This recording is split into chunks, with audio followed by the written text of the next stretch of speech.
I declare open this hearing of the Rural and Regional Affairs and Transport Legislation Committee for its inquiry into the Airline Passenger Protections Pay on Delay Bill 2024.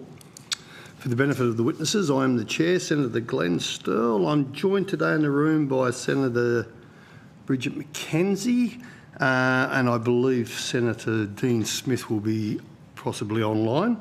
Other senators may join us throughout the course of the hearing, so welcome all. I remind all witnesses that in giving evidence to the committee that they are protected by parliamentary privilege. It is unlawful for anyone to threaten or disadvantage a witness on account of evidence given to a committee, and such action may be treated by the Senate as a contempt. It is also a contempt to give false or misleading evidence. Witnesses also have a right to request to be heard in camera. Before we start, I would like to remind everyone that these are official parliamentary proceedings. A Hansard record will be prepared and the discussions are being broadcast. If a witness objects to answering a question, they should state the ground upon which the objection is made, and the committee will determine whether it will insist on an answer having regard to the ground which is claimed. If the committee determines to insist on an answer, a witness may request that the answer be given in camera. I remind all senators that as chair, I will ensure these proceedings are conducted in a dignified, courteous, fair and respectful way, consistent with our obligations under the Behaviour Code for Australian parliamentarians. I remind committee members and witnesses who are appearing via teleconference to mute your microphones when you're not speaking. Thank you. Now, I welcome representatives of Virgin Australia and the Regional Aviation Association of Australia. We also have representatives of QANTAS appearing by video conference. I understand the information on parliamentary privilege and the protection of witnesses giving evidence to a Senate committees has been provided to you. For the Hansard record, before you do, I just will say, do you have any drama with the media filming? No dramas at all. Guys, you know the rules, no paperwork. Okay. So for the Hansard record, would you please state your full name and the capacity in which you appear today? Let's start from my left and work my way across and then I'll go to the screen. I'm Stephen Beckett. I'm the General Manager of Government Industry Affairs at Virgin Australia. Natalie Mason, General Manager of Guest Contact Centres, Virgin Australia. Rob Walker, Chief Executive Officer of the Regional Aviation Association of Australia. Thank you. Now to our screen, Mr Svensson. Yeah, Mark Svensson, and the Chief Executive Officer of QANTAS Domestic. Tremendous. Now, now we are really tight for time today and we've got half hour with you. Does anyone wish to make a very brief opening statement? You do? I would like Mr. to. Walker, yeah, fire away. Oh, lovely. Thank you, Chair, and obviously good morning, Senators. Firstly, very much a big thank you to all of you for your ongoing support for regional aviation. The RAAA, as you know, has been around for over 40 years now and successfully representing not just the issues that come up for regional aviation, but also for the regional communities that they service. Briefly, I want to make 4 points today. The first one is that the RAAA welcomes transparency and fairness and any changes that this committee may recommend into obviously the airfare system that we currently have in Australia. Secondly, we also want to acknowledge the frustration that members of the travelling public do experience from time to time. Also acknowledging though that that's not always within the remit of the airline that's actually carrying the passenger. There's a large number of different themes and things that can occur during the day with weather and air traffic control, etc. as well, and even the airport and sometimes even the passenger can cause a delay as well. Thirdly, from an RAA's perspective, we'd like to see that regional airlines are excluded from a delay and pay system, or if not, at least there be some discussion around some sort of thresholds whereby, depending on the size of the airline, the nature of the operations, and the location that the operation's occurring, that there's some sort of carve out there for regional aviation to protect obviously what is in many instances a very tenuous ability to be able to provide those services into regional Australia. And finally, the fourth point is around aviation safety. Utmostly and importantly above all, we must preserve the great safety record that this country's got. And the last thing that any of us would like to see is that an airline operator is being forced to make an operational decision whether to go or not to go under the premise that they might have to pay a penalty if they are actually delayed. That's it for me, but thank you very much for your time and look forward to your questions. Thanks, Mr. Walker. Mr. Beckett or Ms. Mason, do you wish to make a brief opening statement? Yeah, brief opening statement. Please. Thank you. Virgin Australia is committed to engaging constructively on consumer protection, and we've been actively engaged both in the parliamentary processes but in the Australian Government's Aviation White Paper. We are particularly interested in working with all parties involved in the aviation ecosystem for remedies available for customers to make sure that they are fair. As you know, COVID posed immense challenges for the aviation sector, both in Australia and globally. The industry faced unprecedented demand as the international and domestic borders reopened, straining airlines, airports and security screening services worldwide. For Virgin Australia, these challenges were compounded by our entry into administration in April 2020. While we worked tirelessly to resume flying after government lockdowns, we were also navigating the complex process of financial recovery and stabilisation. This was a very challenging time, recovering from both the pandemic and administration, which meant that our service levels sometimes fell short of customers and our own expectations as an airline. For that, we sincerely apologise. Since then, we've made a number of significant investments in rebuilding our operational resilience and enhancing our customer flying experience. We've made great investments in areas such as additional guest service agents. 90 additional guest service agents were employed, 175 members of the pit crew, and more staff assisting with travellers as they have mobility and accessibility challenges. One of the great things to see of late is the industry returning to stability as we trend more closely towards the long-term operational performance of an airline, and we're seeing that across various airlines. For example, over the peak holiday period between December 24 and January 25, Virgin Australia carried 3.4 million domestic passengers and delivered a 99.3% completion rate for our domestic schedule. 96% of our phone calls to our guest contact centre were answered within 60 seconds, and our on-time departure performance was at 76.4%. This is at a time where we had very high load factors and we were accommodating free of charge the more than 135,000 Rex passengers who were displaced by that business going into administration. We're available for any of your questions. Yeah, thanks, Mr. Beckett. Mr. Svensson? Yes, please. I would like to make a statement. We might just get a bit more volume if we can, please. It's probably just me, but... I'll try to speak up. Can you hear me better now? Yeah, great. That's good. Okay, I'll do my best. Okay. Good morning, Chair and committee members. We welcome the opportunity to appear before the committee. Couple of points from us. First of all, safety will always be our first priority, and we will never put schedule before safety. At the same time, all stakeholders share an interest in reducing delays and cancellations and improving customer satisfaction. Yeah, we can when things do go wrong, and keep airfares sustainable and affordable. We know that on-time performance and reliable is central to the customer experience. The group have continued to see year-on-year improvements in operation performance. In February 2025, 81.2% of Qantas domestic flights departed on time, which is the best result for February since COVID. Meanwhile, the group continues to invest in our operation and digital channels to further improve the experience for our customers during disruptions, and is focused on rolling out a multi-billion-dollar fleet renewal program, which further will improve resilience and reliability. Whether directly within or outside Qantas control, it is in our best interest to ensure flights run on time and there is no cancellations. Running on time and avoiding cancellations is the best outcome for our customers, but also the most efficient way of running an airline.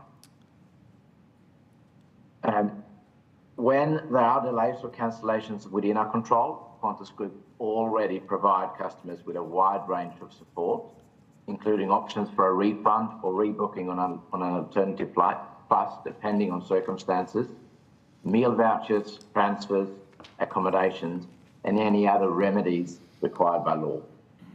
We agree that customers should have access to timely information and understand their rights and any recourse they're entitled to. We support the development of an aviation industry ombuds scheme and charter, and looking forward to work with the government as it develops these. Compensation-based regimes such as those in Europe and Canada have shown that these schemes do not deliver better outcomes for the consumer in terms of reduced delays or cancellation, and they increase the cost of travel. the potential effect on fares, Chair, is this implication for low-cost carriers. Because if this is in your submission, Mr. Svensson, we can deal with it through questions. Order. Mr. I Svensson. thought I was allowed to finish.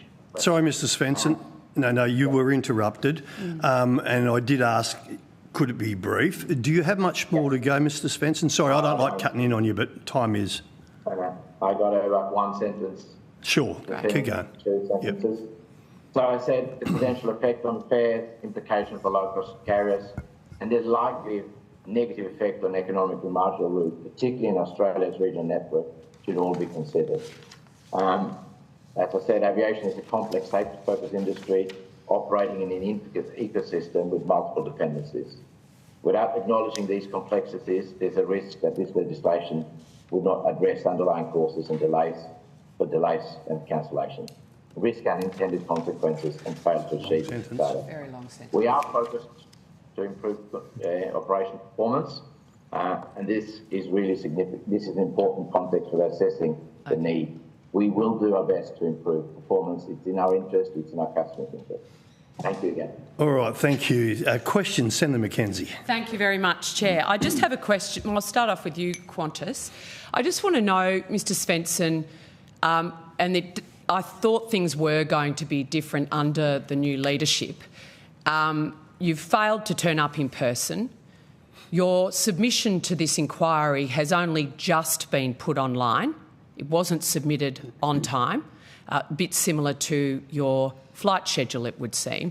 And you are unable to get yourself from, by the looks of it, Sydney to Canberra in time to publicly face questions. Do you have a reason, A, for your late submission to this Senate inquiry, and B, your inability to attend today in person?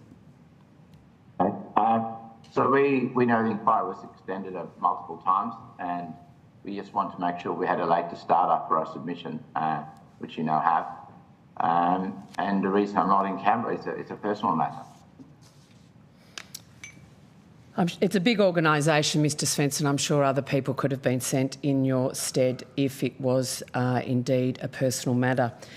Just want to go, Qantas, you've issued hundreds of thousands of COVID flight credits, totalling in excess of $2 billion of customers' money that you sought to hold on to for 3 years against those customers' wishes.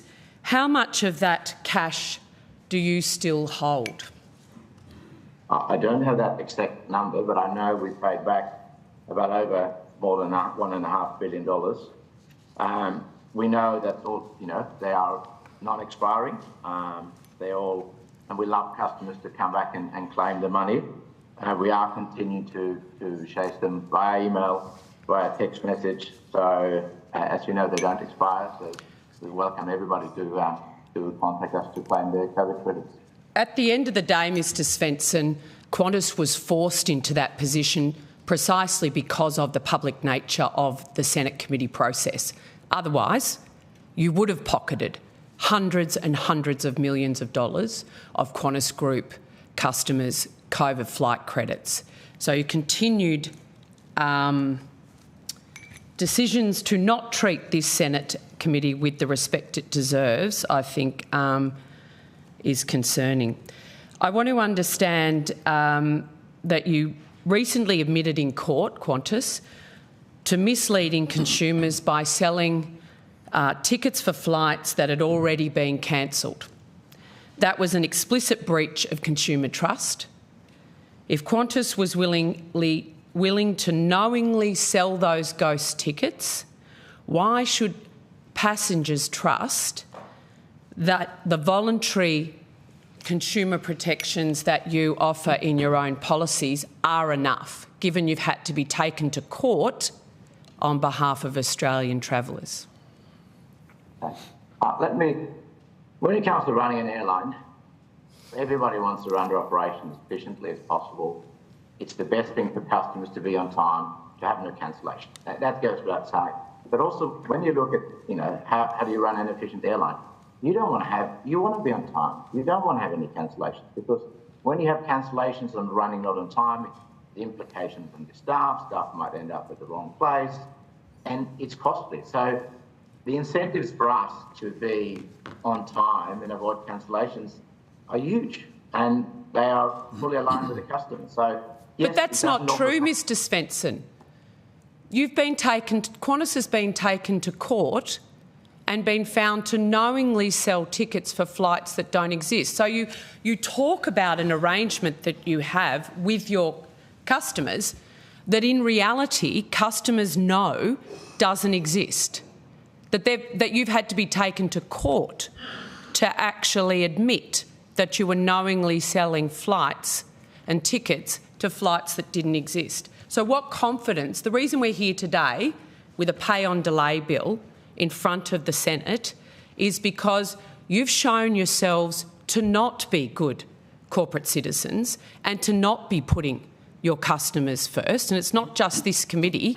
Indeed, it's the ACCC and it's the broader breach of community trust which has seen your position in the most trusted companies nosedive across Australia because of your own behaviour, not because of the government, not because of the opposition's called you out on it, but because you've actually taken poor decisions on behalf and, you know, treated your customers badly. Isn't that the case, and why we actually need a mandatory system to force you to do the right thing by your customers? Yeah, I mean, first of all, we always put customers first, and we want to get customers on time to their destination. We want to avoid any cancellations, but they do happen because of weather, air traffic control, or whatever it might be, and our incentives is absolutely to do so. So I can't stress the point that it's the best for the customer and it's best for us. But Mr Svensson, the whole point of having a mandatory pay-on-delay system, which is the piece of legislation the Coalition's putting forward, that protects minors, that has a minimum standard of treatment for customers, provides compensation for lost baggage, provides refunds in a timely manner, addresses the issue around ground delays and provides for an aviation code of conduct. These key provisions within this bill are necessary because you haven't been doing what you're meant to be doing. I mean, under my calculations, since the Labor Party's come to power, there will have been 50,000 cancelled flights in Australia over this time, because you don't have a tough you go to the cop on the lowest beat. common denominator at every chance. Excuse me, Chair. Keep it above I have some the sort call. of standard. Excuse can you? me, Chair. I have the call. Unfortunately, you're right, Senator. You do. There are 50,000. There will be 50,000 cancelled flights. There is no mandatory system in place to force you to behave. There wasn't before in your 11 years. And this bill that the Coalition's putting forward will provide for that. So I don't see any evidence that this isn't required. First of all, I mean, we support the aviation industry ombuds scheme and the charter, so I'll be happy to work with the government in developing these ones. Just when it comes to cancellation, I can't stress the point. And you can ask the guys in the room, nobody wants to cancel the flight. We don't, it's not good for the customer, it's not good for our operations. You can ask the Virgin team, you can ask any of the other airlines in the world. Nobody wants to cancel flights. There's absolutely no incentive for us to cancel flights. It's unfortunate. And yet you do, to the tune of 50,000 flights. Not just you, that's the whole aviation sector. Can I just go to some comments that Choice, the consumer advocates, made that around the government's draft consumer rights charter? They said it lacks clarity on key points and it may be weaker than existing consumer protections and the airline's own policies. So my question then, Mr Svensson, is does the government's charter of rights for the Australian travelling public set a lower bar than Qantas does itself in your own policies? And I'll have the same question for Virgin, Mr Beckett. I mean, we hold to our own policy. We are very clear what we provide to customers in terms of refunds or rebooking to alternative flights, in terms of compensation when it's required for meals, transport and accommodation. So that's still the case. I can't really comment on the other point. So what penalties exist under the government's charter if Qantas fails to meet those commitments? What penalties exist in the current arrangement? First of all, we are not supportive of any compensation-based scheme as there are in Europe or Canada. They are... No, Mr Svensson, that wasn't my question, and you made that point in your opening statement and in your submission that you're not supportive. My question is, what penalties exist in the government's charter for Qantas if you breach those customer service policies? My understanding is that charter is not final, so it's very hard for me to comment. Okay, Mr Beckett, what penalties exist under the government's regime for airlines should they breach?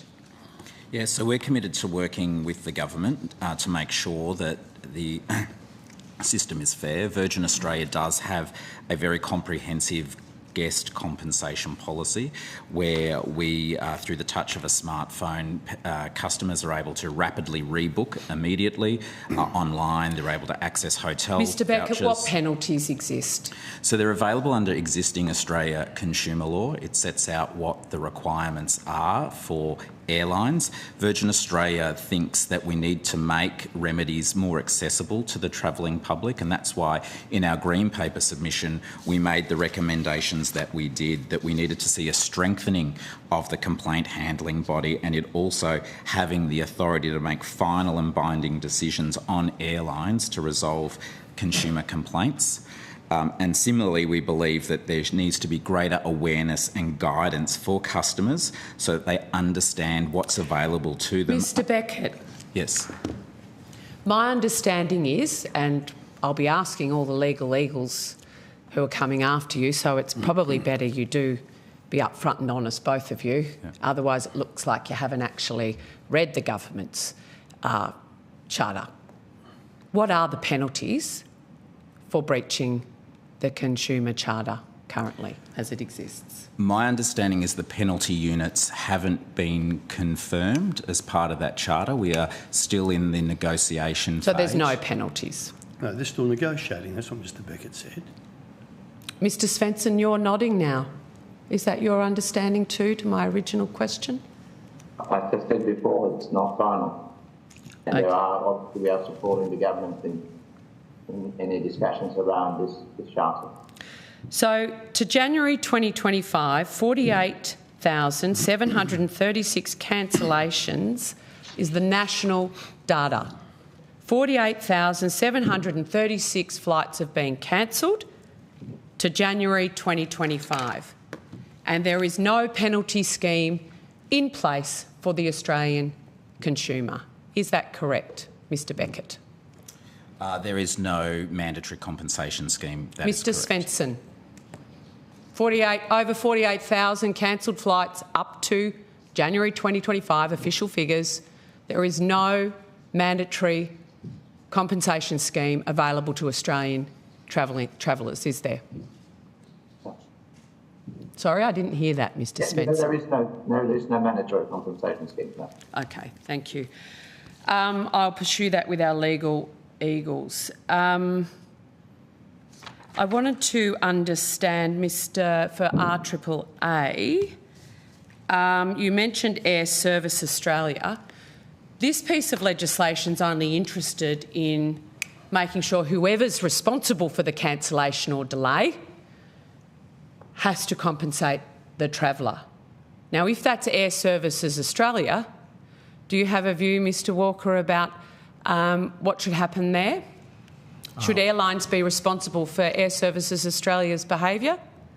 Senator, I think it is very important when this legislation and any subordinate regulation that comes off it is drafted, that is clearly identified to ensure that if an airline isn't the responsible party, that the party that is responsible for the delay, other than obviously the act of God of weather, is appropriately held to account for their activity. That is what our members stand by their own operations and would expect others to as well. Okay. Mr Beckett, in Virgin's submission you state that Australian consumer law is sufficient. You've just said that again. Yet we've seen cases where airlines have simply ignored Australian consumer law and have to be dragged kicking and screaming to do the right thing under law. They've forced passengers into lengthy disputes. What percentage of complaints does Virgin actually resolve in favour of the passenger without the passenger having to escalate them themselves? And Qantas, I'm going to ask you the same question, so please. Senator Nat looks after that Yep, area. So great. she's- I'm happy to take that, Senator. So currently 95% of complaints, or 83% of complaints that come to Virgin Australia are resolved in the first contact currently today. And we have an average of a 3-day response time, essentially. Our current SLA, though, is 95 or 90% within 10 business days for us to close complaints. So SLA for anyone following at home. Sorry, service level agreement. Thank you. Mr Svensson, Yep. what percentage of complaints does Qantas actually resolve in favour of the passenger without them having to escalate it? So we, just similar to the stat that Nat gave, we resolve in first complaint resolution is 81% running, and we also we solve 72% of those cases, then going further within 72% within 15 days. 72%, so 27% aren't. Within 15 days. And you got, sorry, just one point here that is different from us. A lot of we have a vast network of co-chairs, and many times when you have a complaint, complex complaints involve other airlines that the captain might have co-chaired on, and you are dependent on other airlines responding and helping you to resolve this. So I don't have the stat for Qantas alone, but I know it would be significantly higher. So my understanding, airlines operating in the EU, the USA and Canada, including Qantas, must compensate their passengers when flights are significantly delayed or cancelled, and that is a defined period of time. Unlike the government's Charter of Rights, which is 6 dot points with no definitions. Why do you both believe that Australia should be different to the EU and the USA? Why should Australian travellers have weaker protections when flying on your services than those in the EU or the USA? And we do have 2 minutes to go before, Yep. so if we can make our answers quite Mr Beckett short, and then please. Mr Svensson. Yeah, thank you. The situation in the EU and Canada, what we've seen at a time in the EU, about $9 billion in compensation has been made payable to customers. We've seen at the same time almost a doubling in the number of cancellations at the same time.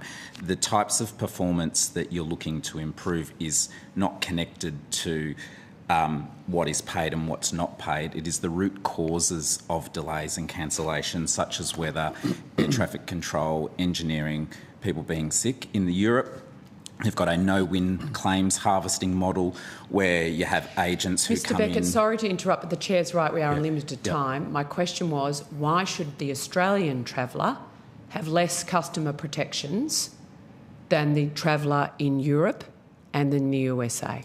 We think it's important that regardless of where you fly, you're protected and that you're looked after, and that is why we do strongly support better access to Australian consumer law, where customers can seek remedies for when their flight doesn't go to the on-time performance, and Virgin Australia has agreed and supported a strengthening of the complaints handling body, and for that body to be able to make determinations, final determinations, that the airlines must live by. But it doesn't. Mr Svensson, your answer, please. First of all, I agree with what Virgin said. And secondly, I think a mandatory scheme or compensation scheme does not improve customer protection. And just to go slightly on a personal note, I lived 3 years in Europe between 2016 and 19, and I experienced this scheme as a consumer, and I have no good to say about it. And I also know from all the studies that the EU's done, it increases the cost. It hasn't improved in terms of cancellation and delays.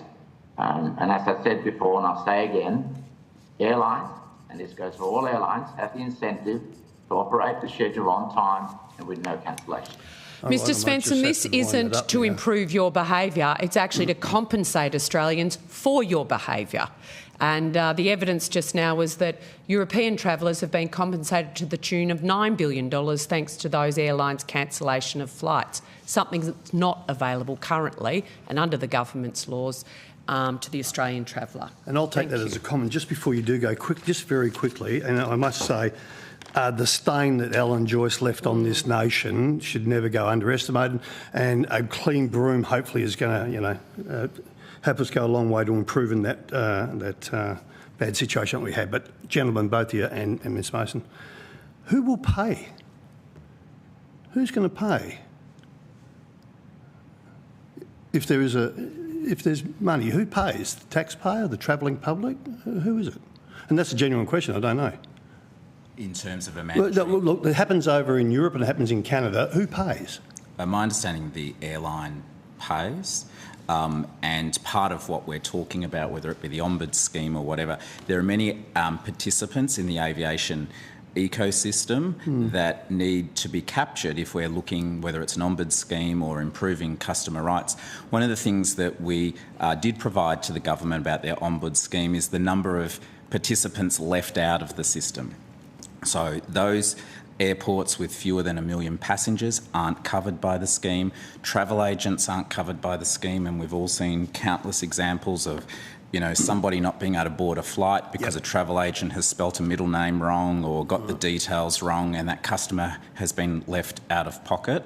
One of the things that we think is that everybody, air services, airlines, airports, all need to be part of the solution, and our feedback to government during the consultation period is that this should be something that the industry and government are working on together.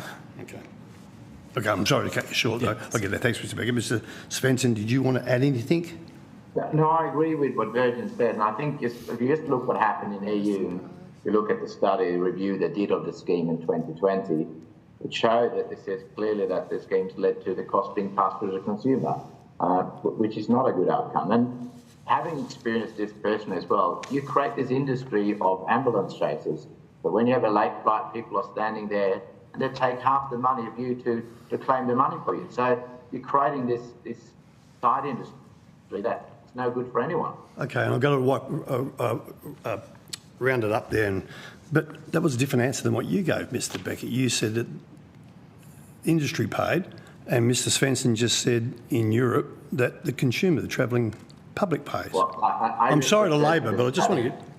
No, I think it's important. I said I referred to the study or review that EU did, and their outcome, or what they found in that, was it generally led to the being passed through to the consumer. Okay. But obviously the airline pays out the money. Sure, okay.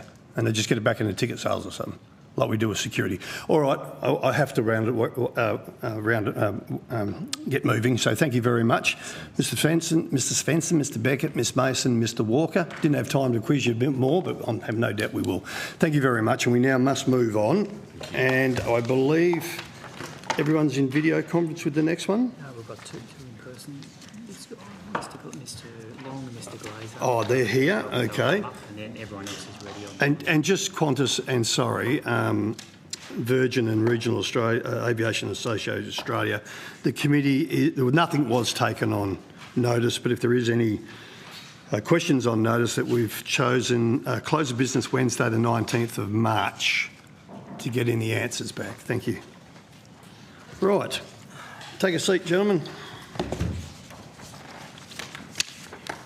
Now we've got a bit of a balancing act here, so I now welcome representatives from the Australian Travel Industry Association, the Australian Lawyers Alliance, Choice, the Justice and Equity Centre, and Mr Adam Glezer. Right, hello. Great. I'm just seeing who's at the table. Great, tremendous. I understand that information on parliamentary privilege and the protection of witnesses giving evidence to Senate committees has been provided to you for the Hansard record. So I'll start with you, Mr Glezer. Would you like to state your name and the capacity in which you appear today? Adam Glezer from Consumer Champion. I've got a... Great. I'm sorry. No, I'll just get who you are, then I'll give you a chance to make an opening statement. Mr Long. Dean Long, CEO of the Australian Travel Industry Association. Travel Industry Association, thank you very much. Online, now is the Australian Lawyers Alliance there? Yes, I am Chair Victoria Roy. I'm Travel Law Special Interest Group Chair of the Australian Lawyers Alliance. Oh, there you are. Thank you very much. Fantastic. Choice, are you there? Good morning, we are. I'm Ashley De Silva. I'm the CEO at Choice. Thank you, Mr De Silva. You on your own? No, I'm here too. Good morning, Rosie Thomas, Director of Campaigns and Communications at Choice. I'm flicking between the screens. Thank you very much, Ms Thomas. Justice and Equity Centre.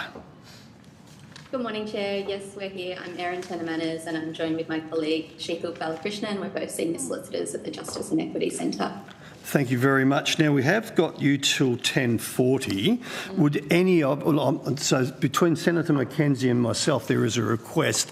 If you do have opening statements, could they be tabled, please? And that will give more opportunity for questions to come from the floor. Is everyone happy with that?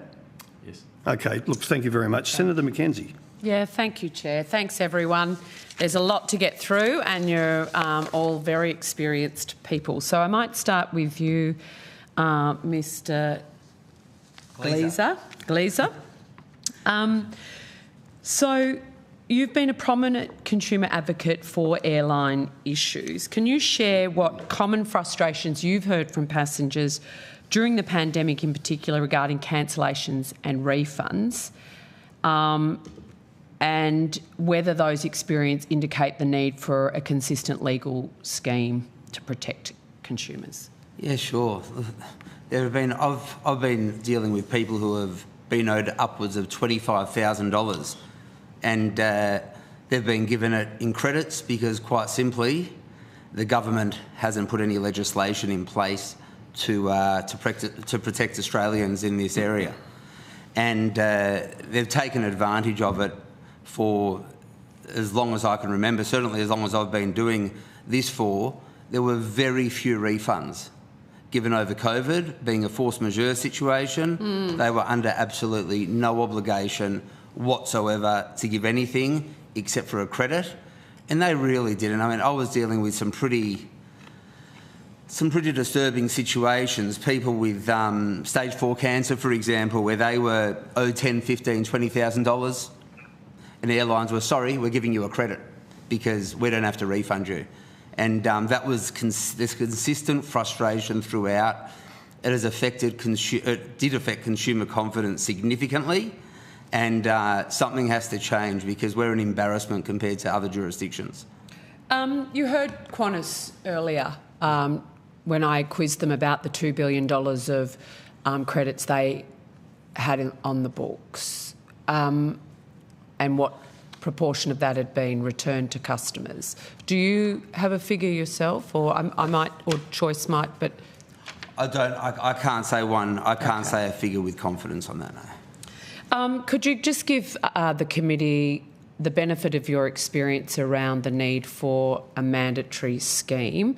The bill before us would look to protect minors, have a minimum standard of treatment for travellers, compensation for lost or damaged bags, provide refunds in a timely manner, address the issue of ground delays, information, and have an aviation code of conduct.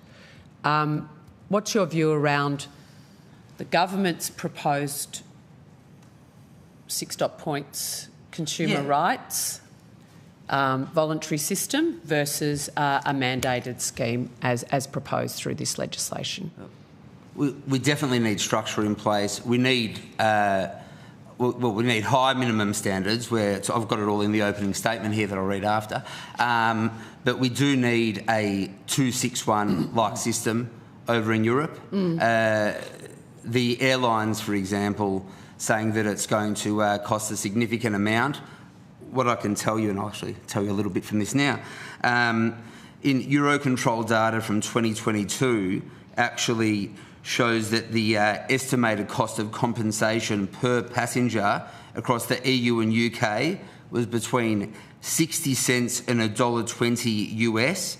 And despite the scare tactics that are used by the airline saying that it's going to go up significantly, there's absolutely no evidence that it will lead to a price rise of any note to consumers. Have a look in Europe. The prices are extraordinarily competitive, and I could barely hold myself while I was listening back there. I did notice that you were holding yourself back. Choice, I might go to you, Mr De Silva. You've stated that the government's charter may be weaker than some airlines' own policies, and I want to understand how a passenger rights charter can be weaker than the voluntary standards some of our domestic airlines already have that have clearly led to so much frustration in the broader travelling public. Sure. So, look, on the draft aviation rights charter, we've provided a submission that speaks to ways we think that could be improved. We think it is still a step in the right direction in terms of a process that could be used to establish minimum protections. But you're right that we are concerned around both the clarity and the comprehensiveness and the overall strength of the draft as it's been written so far. And the point on concerns that it may provide rights that are actually lower than existing consumer law is one that we've raised. So, for example, it doesn't clearly provide a right to refund or replacement flight when a flight is cancelled due to bad weather. So there is some information that goes to that, but it's not comprehensive in kind of defining it across different scenarios, which we think is needed to adequately address the protection gap that we see for consumers. You've also welcomed the idea of the Ombudsman, but you've pushed for stronger measures like standard terms and set compensation for delays, similar to other jurisdictions. Can you talk us through what you're suggesting and like whether the airlines who've proved to be very wily in this in compensating the Australian traveller will be able to drive a 747 through this consumer charter rights framework they've got in front of us? Look, I think this is... I shouldn't say drive, I should say fly. Fly a 747. Yeah, look, I think one of the key things here is we know that even when there are mandatory protections in place, that what's critical is that consumers have an easy, right, and independent pathway to actually seek any compensation or refunds. It's something that was touched on in the session before, that in Europe, whilst these protections are in place, you can see through the emergence of questionable business practices around people providing support to just help someone actually access those rights in the first place is a sign that the pathway to that practice is not good. So we think for us, it's most important that an ombuds scheme is established regardless of where or how the mandatory protections are devised. And you kind of just have to put that in contrast and to what we have in place now in terms of the airline consumer advocate, which is not got best practice governance, so it's stacked with airline representatives. What we would be seeking is that the ombuds scheme has got an equal representation of industry and consumers, and that it does have, it's got the capacity to make binding decisions, which at the moment, the way that advocate operates is simply just forward complaints to airlines. So we think that is, above all, really needed to make a lasting kind of progress in the aviation sector. So I'm going to go to the Lawyers Alliance now, but I really probably, Mr Glezer and Choice, I am going to ask each of you, does the government's charter prevent the COVID flight credit issue from happening again? But I'll go first to you, Victoria. What in the government's proposed Charter of Rights stops the COVID flight credit disaster happening again? Well, firstly, good morning and thank you for this opportunity. The difficulty with the Charter is one, that the lack of detail, the lack of definition, as you've pointed out, it's 6 points. There are fundamental things lacking. For example, there's no protection of minors, which is in the current bill that we're discussing this morning. just fundamentally, the Australian Lawyers Alliance members have flagged that there are two legal problems which is undermining air passenger rights. And firstly, there's no specific framework in Australia that covers air passenger rights. So some travellers who fly internationally are covered by foreign schemes, whilst others aren't. The Australian consumer law is vague and complex to navigate. So as it is, and the Charter is here, it's been specified that the Charter is not adding any additional rights, it's just to not even interpret, it's just to run alongside the Australian consumer law, and the Australian consumer law, as I say, is vague and complex to navigate. So the difficulty is that many Australians don't have rights. If they do have rights, they don't know what those rights are, and many situations we see are falling through the gaps. And the other issue, as Choice have already said, is there's no simple, affordable way in Australia for air passengers to actually enforce the few rights they do have with the current situation with the ACA. And so with a charter of some sort, the Australian Lawyers Alliance also is of the view that there should be an ombuds type scheme so that air passengers can enforce the rights that they're given. You heard the evidence of both Virgin and Qantas here early, the duopoly that controls, in excess of 90% of our domestic aviation industry, say that Australian consumer law is enough as it currently exists. And they both gave their impressive stats on resolving complaints. Can you just give me, Victoria, your response from Australian Lawyers Alliance to the evidence you heard from the aviation duopoly, Qantas and Virgin? Yeah, well, first I must say I didn't hear all the evidence because I came on at 9:20, but I can certainly explain why the Australian Lawyers Alliance is of the view that the Australian consumer law doesn't help air passengers particularly well.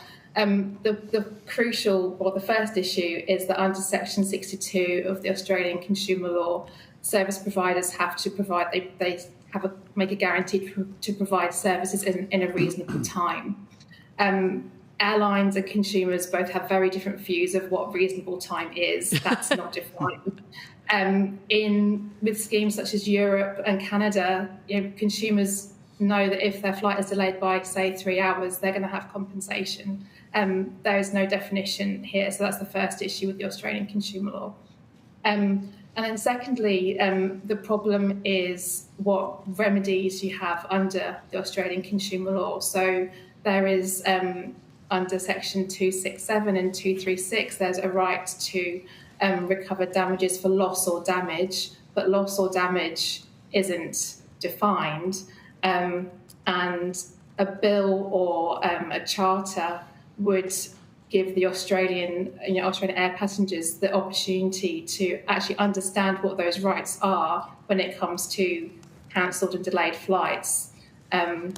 There's so much more I can say about this. I don't want to take up other people's time, but they're the key issues that we see with the Australian consumer law. Thank you, Victoria. I often think, what gets me wild about this topic is imagining myself probably 25 years ago with a cancelled flight and 4 children under 10 in some capital city somewhere, having to feed them, house them, et cetera, et cetera. So it isn't just the bill for the hotel or the flights itself, but it is how that whole cancellation of a flight can severely impact.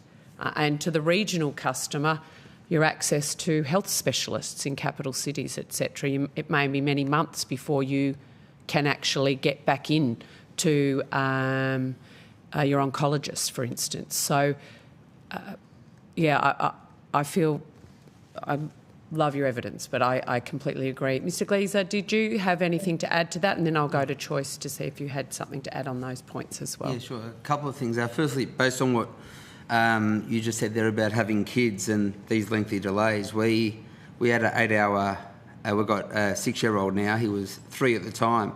And we were on the way back from a cruise in Queensland. We had an 8-hour delay coming back to Melbourne, and we were given, was it $10 or $15 voucher for an 8-hour delay, which could barely buy a Vegemite sandwich there. And that's literally all that they do for you, because that's all they're obligated to do. And on what Victoria was saying, just to one point that I had on that was, look, an ombudsperson, they won't do anything except for drain the taxpayer unless the laws are changed. It's that simple. All they're going to do is enforce the current consumer law that we actually have, which is pathetic in a lot of ways and so lopsided in favour of the airlines, it's ridiculous. And the last thing that I know you wanted to know in terms of the consumers and what they care about. Look, the two main things that consumers care about is, one, the right to a refund for all flight cancellations.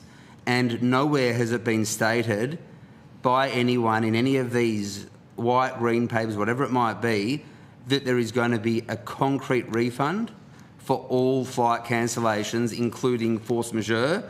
And that is the key, because we already had a right to a refund when it's within the airline's control.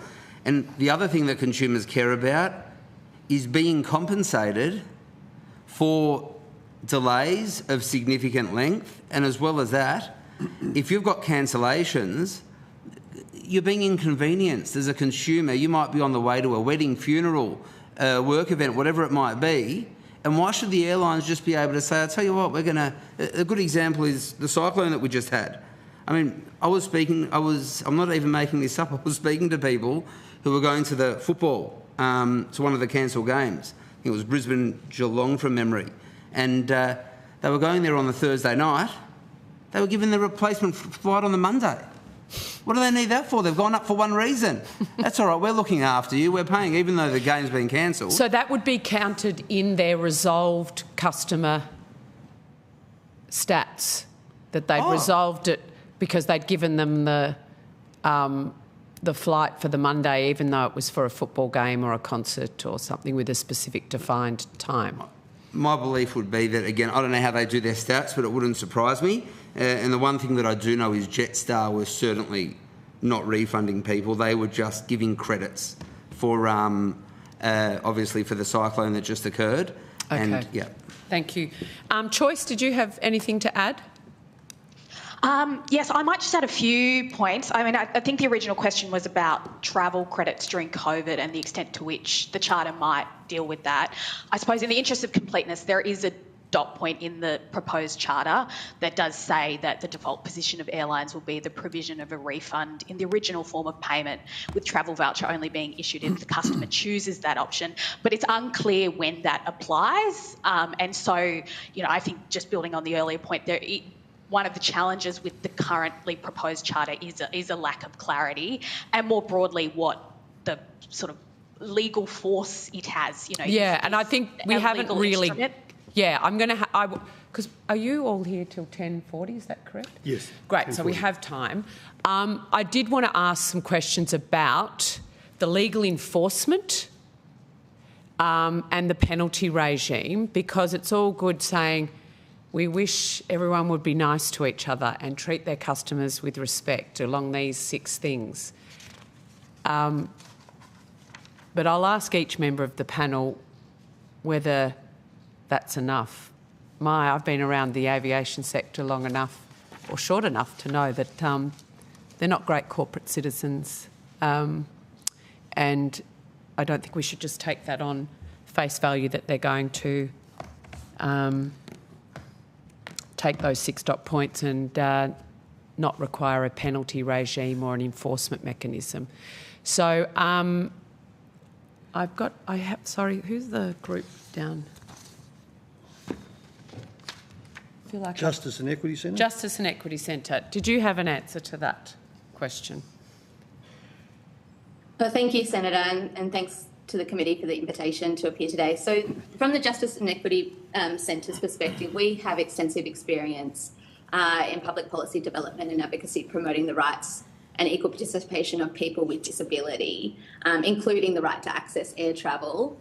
And our main point today is that the bill before you highlights the importance of protecting air travellers in this country, but with more than 1 in 5 Australians having a disability, any reform in this area must directly consider the experiences of people with disability when flying by air. And just like you said, in terms of the impact of cancellations or delays on all consumers, including consumers with young children, the experience on consumers with disability is particularly acute.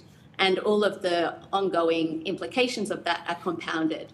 So we really urge the committee to look at the bill in that light and to make sure that the experiences of people with disability in this country are properly reflected in the solutions.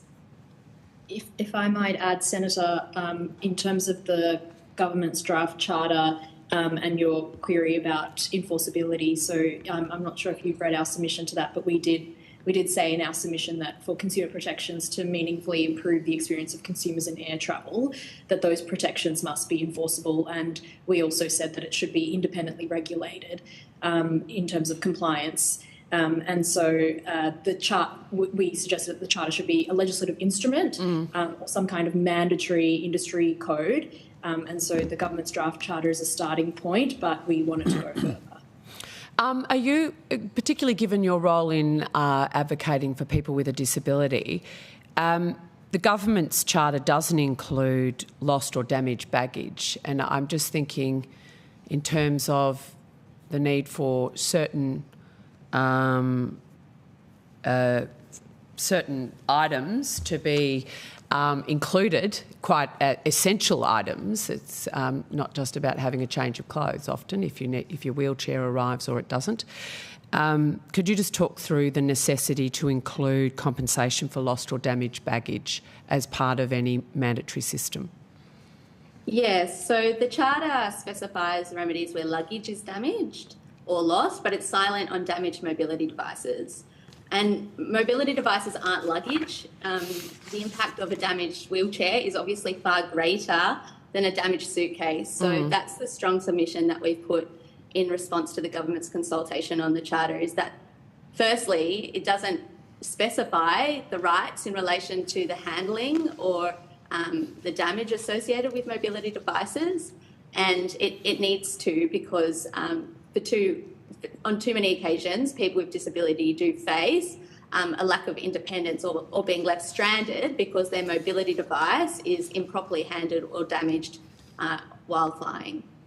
If I might just also add, Senator, that in addition to mobility devices, when a flight is delayed or cancelled, that might have flow-on effects for a customer with disability. So, for example, if they book to travel with a support person and that support person is then needed for a longer period of time because of a delay, then in our submission we also said that the compensation scheme or the remedies should extend to include not only the flight itself, but whatever additional disability supports are needed in order for the person to continue taking that flight. So would I take it that it's each of your submissions then that we need to codify with penalties a mandated pay on delay or consumer compensation scheme as a set of minimum standards for the Australian traveller, similar to just a really clear articulation of your points? I'd really appreciate, Mr. Glezer. I'll start with you, then I'll go to Choice and then Victoria. Sure. Perfect example of why we need the legislation in place. In, I think it was April or May 2020, the ACCC came out with the best practice guide for travel. What I was repeatedly told by whether it be airlines, travel companies, travel agents and the like, was online ones was that it's just a best practice guide. They said, and I was actually getting laughed at. I'm not joking. They were actually laughing, saying, well, we don't have to do anything. We've if there are no sanctions in place, if there's no legislation, nothing will change. It's as simple as that. And that was the perfect example for me. Thanks, Mr. Glezer. Choice? Yeah, I think your point is correct. So we would be saying that there does need to be that level of specificity to give us confidence that consumers would actually benefit from the proposed standards. And I think whether it's the Charter or the bill in their current form, neither does that fully. And I think that the point of enforceability just underlines again the comments I made earlier around the need for an ombuds scheme. What's your understanding of the penalty regime being put in place by the government in the government scheme? When will that be in place? This is one of those areas where there's not enough specificity around the penalty regime or the particular circumstances of what and when a customer would be compensated or refunded. And in the bill, I think that there's a little bit more there, but for instance, it doesn't specify when or how much compensation would be payable. So that's an area of improvement in the bill as well. Victoria, my original question, if you can remember it. Yeah, I think so.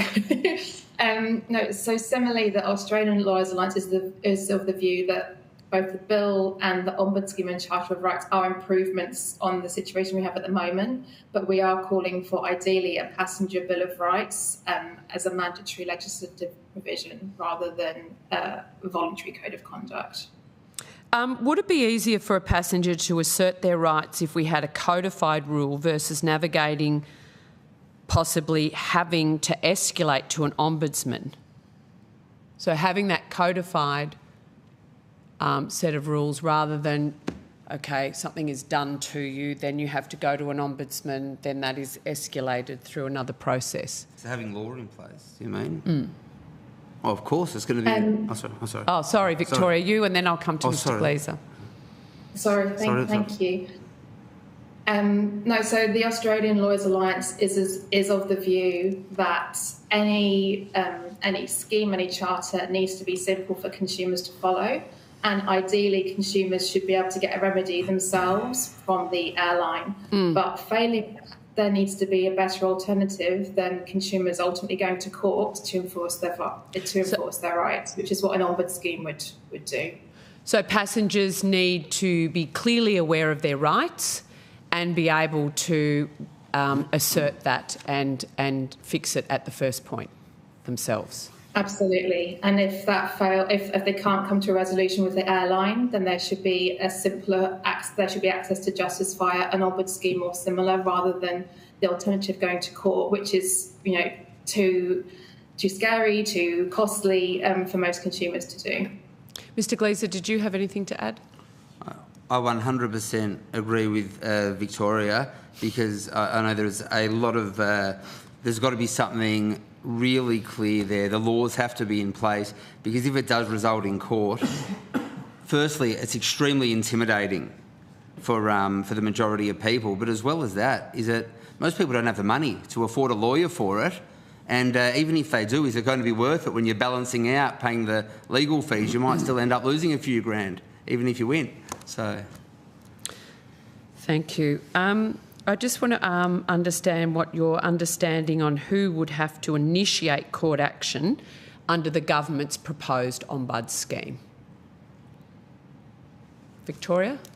Oh, sorry, thank you. My understanding is it's the consumer. It's the consumer's rights. So if the consumer doesn't get the remedy they're looking for, it would be for them to enforce those rights. And I just add that one of the issues with going to court is that the amount of money we're talking about for most of these claims is, it's a lot for the everyday consumer, but it's not very much in the grand scheme of things, and it would be, within the small claims division of courts, and so legal costs aren't going to be recoverable. So that these are all barriers to access to justice that we need to resolving. What legal consequences, what incentive is there for airlines to follow all the charter principles, especially if they conflict with their commercial interests? Ashley? I think that's I've probably spoken to that in the sense that there aren't enough, and that as it currently stands, that's the key issue here, is that there isn't a clear fallback for consumers to define what it is that they're entitled to and when, and so they are kind of left at the varying policy approaches of different airlines rather than a set of standards that all airlines are abiding to. Yeah. Senator, if I might just add one additional point from our submission.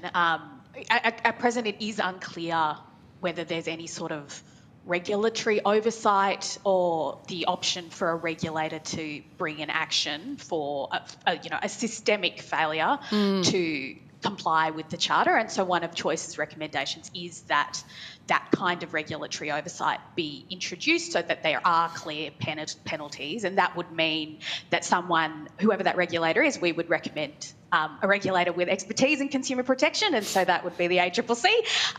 So that the ACCC would be able to then commence action. So it is not exclusively up to the consumer to pursue things through the court, particularly if there's a real systemic failure that affects many, many consumers. And ideally, you'd want the ACCC to be able to kind of obtain sort of bulk redress for the consumers, so that individual consumers are not left to having to navigate the processes on their own. Because consumers would expect you are purchasing a ticket for a particular flight at a particular time, going to a specific destination on a specific day, not some amorphous, vague relationship with the airline, which is sort of how they seem to choose to define it within themselves. I just want to go now to the Australian travel industry, Mr. Long. Travel agents have obviously had to deal. They've been at the front line of this consumer frustration around this.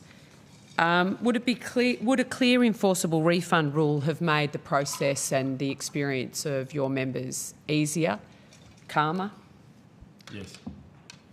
It's that simple. One of the issues that we do have is that we have a standardised process which works with the airlines that they own and manage through IATA and through their own billing processes, and they turned us off.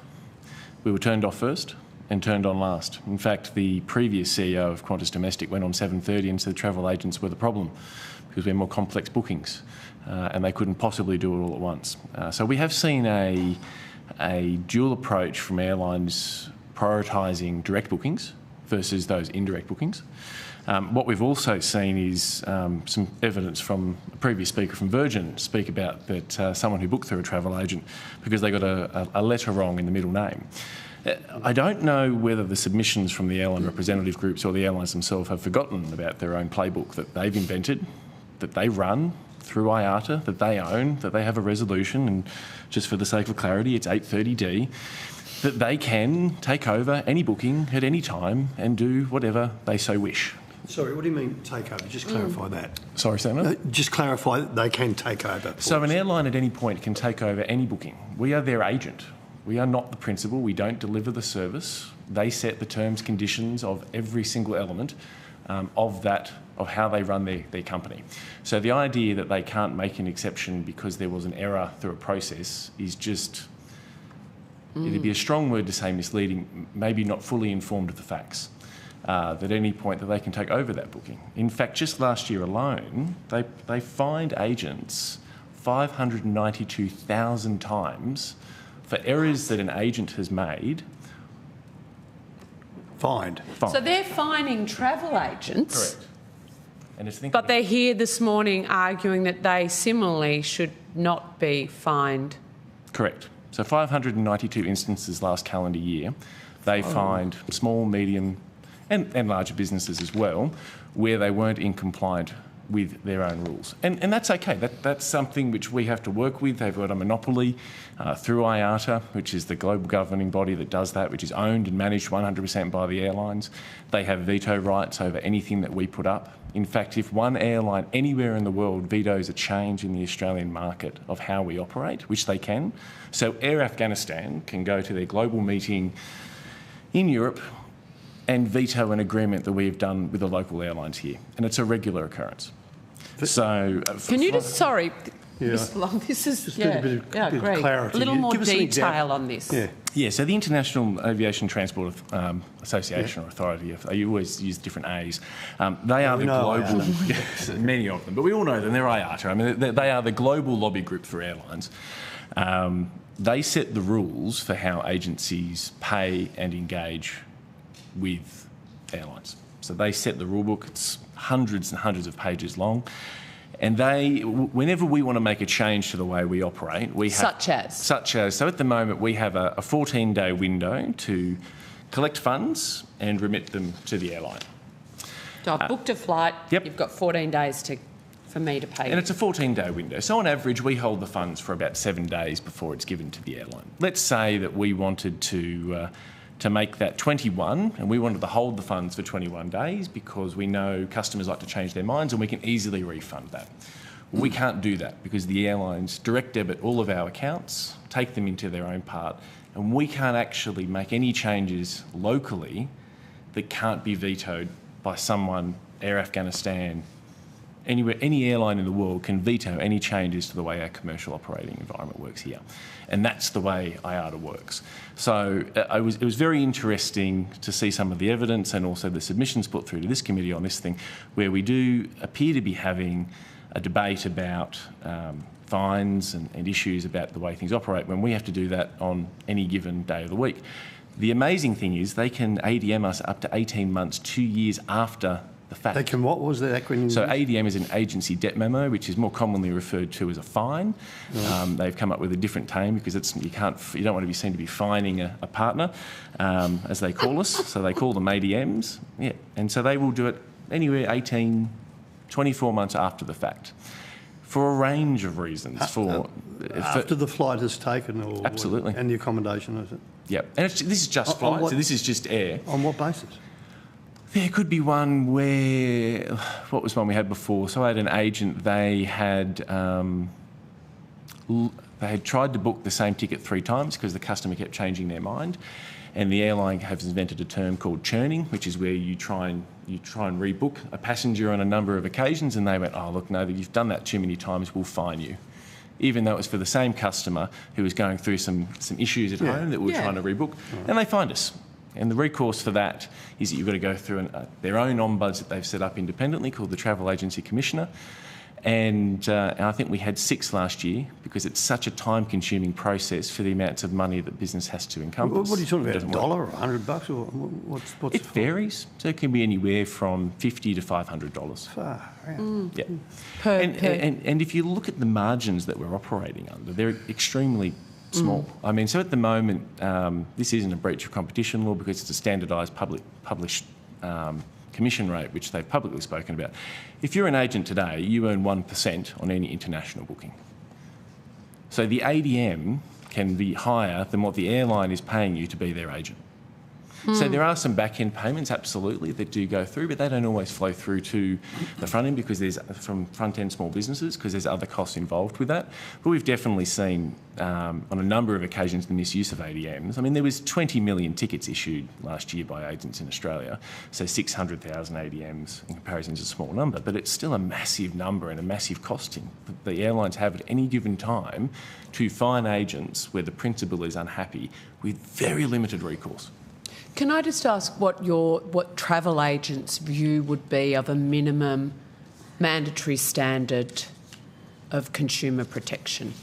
Yeah, there's probably a mixed view. I think there's a strong view that we need to get slots and some of the competition elements right, and that's probably where we'd like to see more reform. Fixed compensation programs are challenging, so there's definitely some positives and some negatives to it. So I would say in terms of the view of our membership, it's very middle of the ground. There are some people that would be very supportive of it, some people that wouldn't. But fundamentally, we probably do need to get to a point in both the government's bill and in this bill where we have the compensation units detailed in there that lawyers can use in the same way as consumer law has the penalty units detailed in there. I think that type of clarity would be a step forward in that. Do you have a view of why that might not be clear, given we've had a white and a green paper, we've had 3 years of faffing around, we've had court cases thanks to the ACCC, we've had Joyce's COVID flight credits that he tried to pocket hundreds of millions of dollars. Like, here we are. This is not super complex. Templates exist globally. Do you know why we haven't been able to get the penalty rate right, or is this just another example? Maybe this is a question to the broader panel another example of the airlines having a lot of power in this country. I think I'll They answer. have had for a long time. I think I'll answer the last part of the question. We do have the most concentrated aviation market in the world. So there's, let's be very clear, there is not a single route domestically that wouldn't be considered a monopoly route under the US Department of Transport ruling. Right. So we do have a scenario, and I'm happy to table the report for the committee also just to provide the evidence and the data behind that. There's no doubt the airlines do have a significant vested interest and power base through the main decision makers within government, both from a public service perspective and also through Canberra. So I think there's a whole range of reasons why we haven't gotten there. I don't think it's something that's just happened in the last sort of 3 or 4 years. I think there's been systemic issues which haven't been addressed for a long time. Someone's got to do something about it. That's the issue. Does anybody have anything else to add on that question that I just asked about the concentration and the vested interests?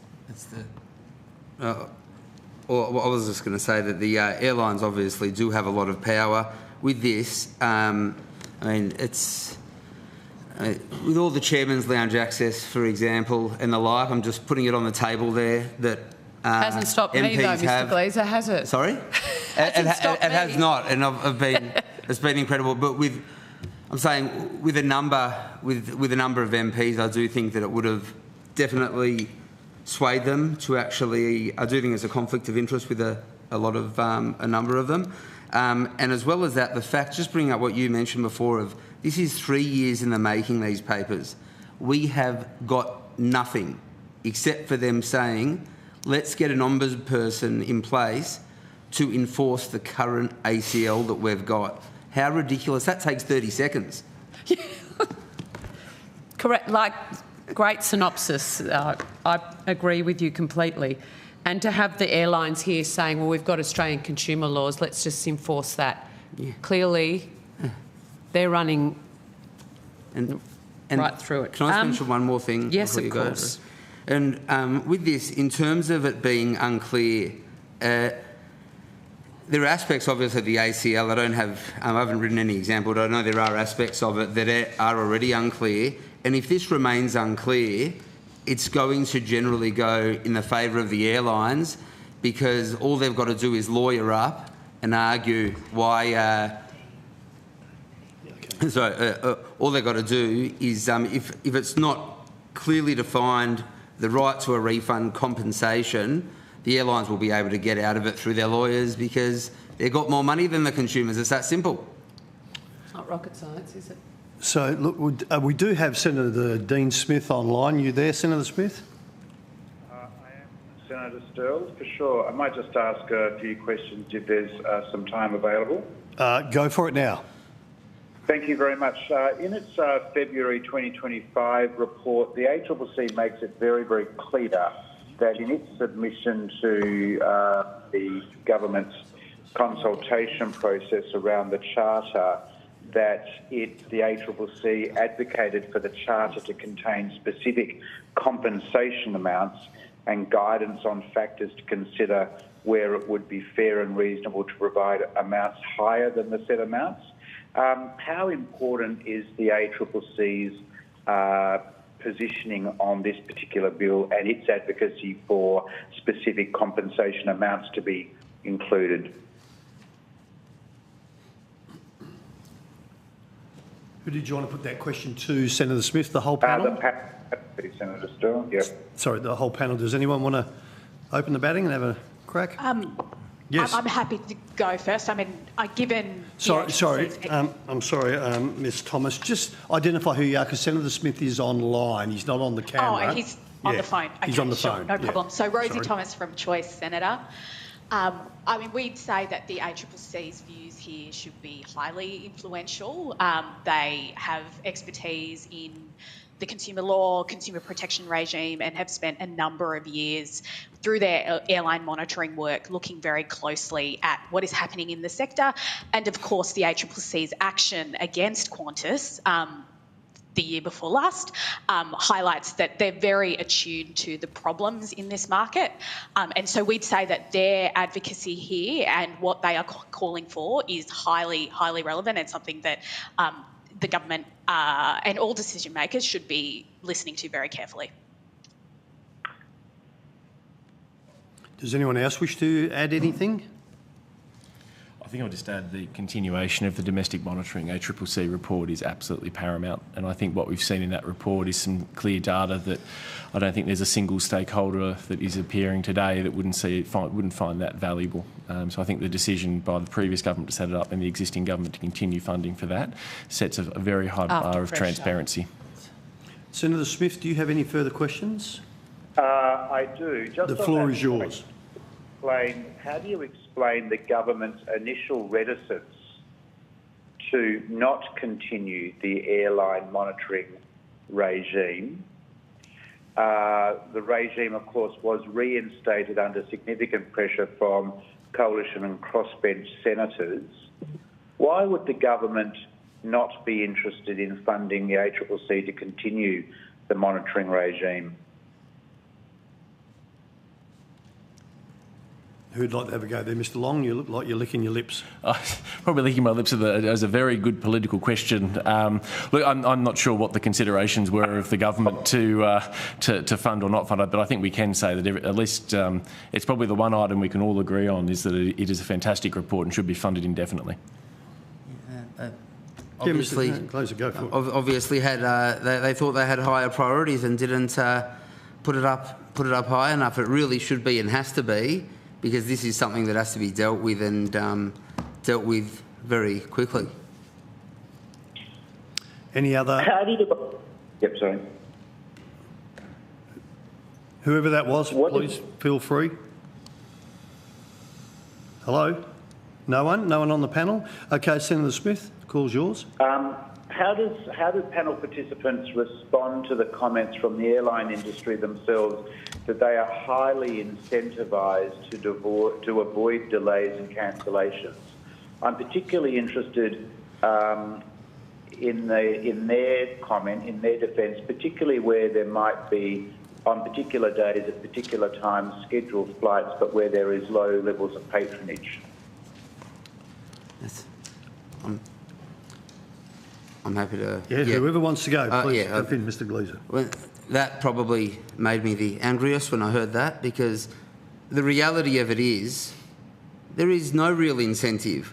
We've got a duopoly, we've got Qantas and Virgin, and we've got no consequences if they delay, cancel flights, whatever it might be. Where is their incentive for running on time? What is stopping them from having a half-full flight at 9:30, a half-full flight at 11 o'clock and thinking, you know what, or even at 1 o'clock and thinking, this isn't going to cost us anything, let's just have a full flight.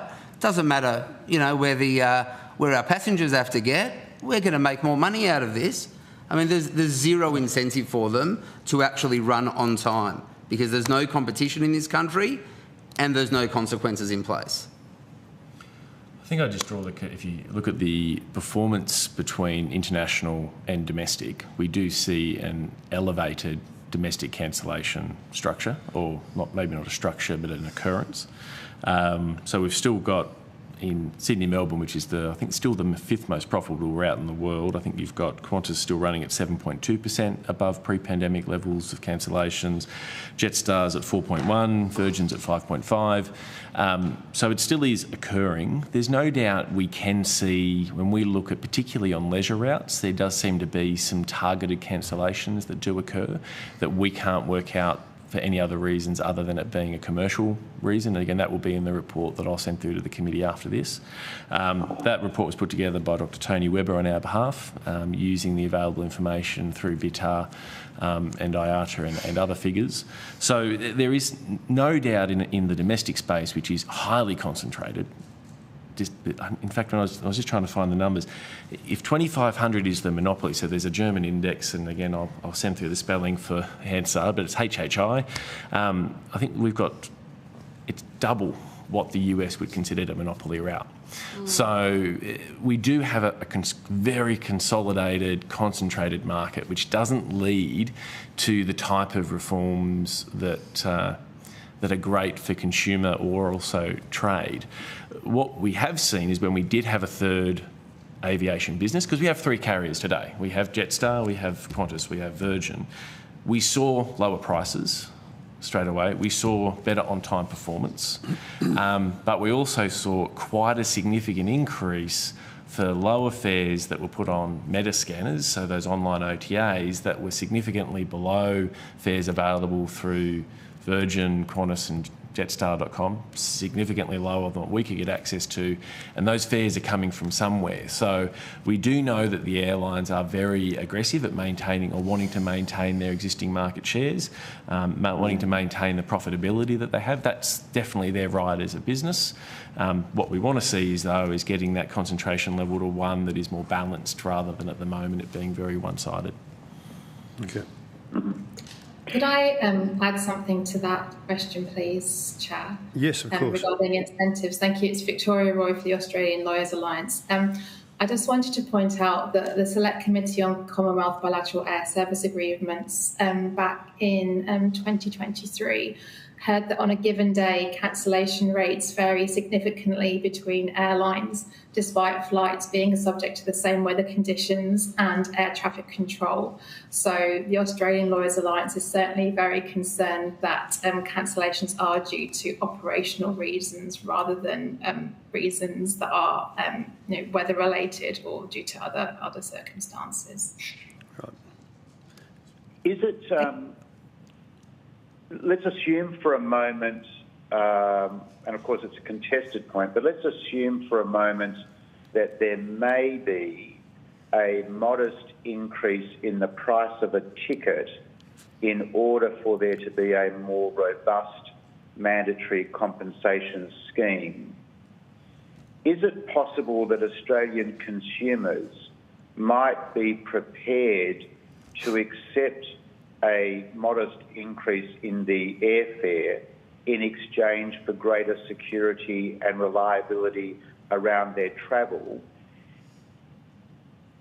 I think I might answer that, and I'll let the consumer advocates and speak about to the point. I think we need to look at what the cost base is for an airline.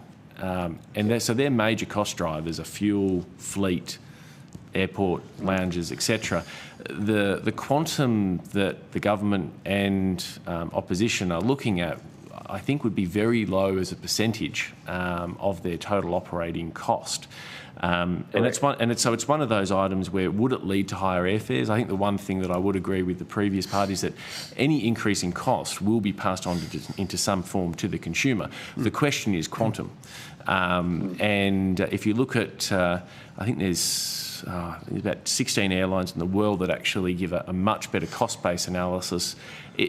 Once you get past those headline costs of fleet and fuel and employees, everything does start to become a rounding error in regards to their overall operating cost. So it is one of those things where I think the Parliament and maybe the Department of Transport can actually start to model out on quite effectively to go, okay, what we're talking about is 0.00 something % of total cost base, and that would actually bring some facts. I think, probably the ACCC, and being that independent consumer umpire, is probably the one to conduct that analysis, and they should be funded to do so. Yep. Senator Smith, it's Ashley from Choice here. Just to add some comments, I think they're all good comments that have been made in terms of the contestability of this and actually, in reality, what might that look like. But I think, consumers are buying a product here. They want a fair product, a complete product. They don't want to be paying a rate that means they then have to accept things that don't meet their needs. So I think, it's important not to kind of hear those comments from airlines and expect that gives them a really wide berth around how much that might look like, and actually do the work around making sure that any increase is fair, but that ultimately consumers are getting a product that meets their needs. I was going to say, I think consumers, if the airlines were being 100% honest in what the cost was to them, as the data I mentioned before from the Euro from 2022, where in the EU and UK it was between 60 cents and $1.20 US per customer. 100%, if they were being charged an extra couple of bucks to actually have that assurance of the A, compensation, and B, the right to an automatic refund for all cancellations, it would be a no-brainer. I don't think there'd be a consumer out there that would not be happy to pay that for the increased consumer confidence that it would result in, and just have that peace of mind. Can I throw a curveball? I really got to find. And my history of Qantas goes back a long way. Not good. Let me tell you, not good. Okay, you only got to Google. But if the consumer pays, I understand, how would that make the airlines improve themselves if they're not paying? If the cost is coming from the consumer? There's currently a deficit of what economists would call as economic rent. Sorry, Mr Long, my hearing's not all that great. So there's currently a deficit of what economists call economic rent. So at the moment, the airlines can create greater profits by maximising fleet usability, by cancelling and moving things around. I understand. So at the moment, where the economic loss is occurring is by the consumer, by the travel agent, by the corporate travel management company, whoever that might be, they're bearing the cost of that and not the airline. So I think what both bills are looking at, the one we're talking about today, pay on delay, but also some of the outcomes of the white paper, is starting to look at how you build an economic impact for the airlines to try to drive behaviour. It will be a small quantum, but that can be enough, particularly in a highly competitive market where you can get some better outcomes. So at the moment, and I think it was and this isn't, I think it's need to be very clear, this isn't a Qantas alone or a Virgin alone or a Jetstar alone, this is an Australian domestic aviation. I just wanted to get that on the record in case someone thinks that I'm worried about it. No problem. So I think what we need to have a look at is how do we create that economic cost for the airline to offset the idea that we can do this with no economic cost on the bottom line. And there's some of the things which we haven't quite got right. I don't think the EU system's perfect. I don't think the American system's perfect. But that's what they're trying to get out of. But fundamentally, we need to be very clear here. If you've got a regulatory setting that's flat and doesn't drive better competition matters, you will see an inflationary impact on tickets. It's the quantum that we're not sure about. No, I understand. And I appreciate that honesty and that answer, because you're the first one that has raised that the EU and the Canadian thing isn't perfect. It was raised by the airlines, but outside of the airlines, it's interesting to hear that. It's good. I was just going to say as well, I thought the question, just to answer your question before, I thought the question was, would consumers pay for it? And the answer was yes. I think should the consumers pay for it? No, I think it should be on the airlines, and they should actually, they should feel it in their pocket to improve things and improve service. It's that simple. So the consumers shouldn't be paying for it, but I think they would. That was that. Have a follow-up, Senator Sterle, because the evidence we're hearing is EU prices, flights, competitive. Are very competitive. What better than here, I can tell you. That's my understanding. So the airlines, on one hand, are sort of saying, whoa, you'll drive up prices if you make us compensate people for behaving badly or complying with consumer law, and yet that's not the experience in the US, Canada or the EU when it comes to ticket pricing. I never suggested tactics. No, I know you didn't. I think fundamentally we have a different competition level. Yeah. And that's one of the things we've looked at. I mean, because we did $18.5 billion worth of air sales last year, so big quantums. 18.5 billion. Billion, yeah, 20 million tickets. Because we've got a concentrated market, it will just be a cost pass-through. There's no competition. You can't move things around because there's just not the competition in the Australian market like where we have. So I think we will see a slight intick, but I think it's a very, very small figure that you're talking about, because once you get past those three major costs, fleet, staffing, fuel, it will become a rounding error. And that's where if you look at what the EU have done, and you've looked at Canada and the US, I think last year with their scheme, we haven't seen that price inflation because the competition settings have been right. And I think that's why we need to look at both. We were pretty disappointed the white paper didn't go more aggressively on competition reform. It needs to be both. And I think we're at this point in aviation in general where we're really just migrating out of the time where an airline and airport was government owned and it was regulated by the government. So we privatised the airlines, we privatised the airport, and we didn't really change the regulatory settings. And that's what I think both sides today are trying to do, is work out how to get a better regulatory setting which actually works with everybody privatised. And that's why at the moment we haven't got the competition settings right, and it's why we're focusing on the compensation element. All right, thank you. Did anyone wish to add anything in closing before we move to the ACCC? Yeah, all that I was going to say on it is I honestly do believe that airlines have been saying that prices will increase significantly, as I mentioned earlier, as a scare tactic. But I do think that it will benefit airlines in a way. If you've got consumer confidence, I know if we've got to be somewhere, we'll be booking, like we go on cruises quite a bit, and I know that we will never book on the day before, or certainly the day of, because it's a flip of the coin whether we're actually going to get on the ship. We'll always book a couple of days before in case of cancellations and the like. Whereas I do think that this compensation will result in greater consumer confidence, which will end up being better for airlines in the long run. Sorry, Mr. Glezer, I just missed the connection there when you're going. Sorry, that's all right. So when you go on a cruise, you're on holidays. I get that. What's that to do with the aviation So with industry? we always, because we don't have the confidence that we're going to be able to get to our destination, if we book on the day of the cruise, we'll always go a day or two earlier. Whereas if we've got compensation in place, I do think that it will result in airlines cancelling less flights because it's going to hit their pocket. And as a result, consumer confidence will rise and people will have more confidence. Sorry, I can see the link now. Sorry, I was probably talking all over the place there, Senator. So, all right, thank you. Senators, if I might just add one more point on concentration. So Australia has many concentrated markets. Airlines are just one of them. We've got banking, telco, energy, insurance. And in all of those other markets, when we look at how the regulatory regimes are set up, there are specific consumer protections specific to telco, to energy, to banking, to insurance. And then we have independent, proper ombud schemes in all of them as well. And so we'd say that to get the best outcomes for consumers in a concentrated market like this, we should be looking at how we're regulating the other concentrated markets.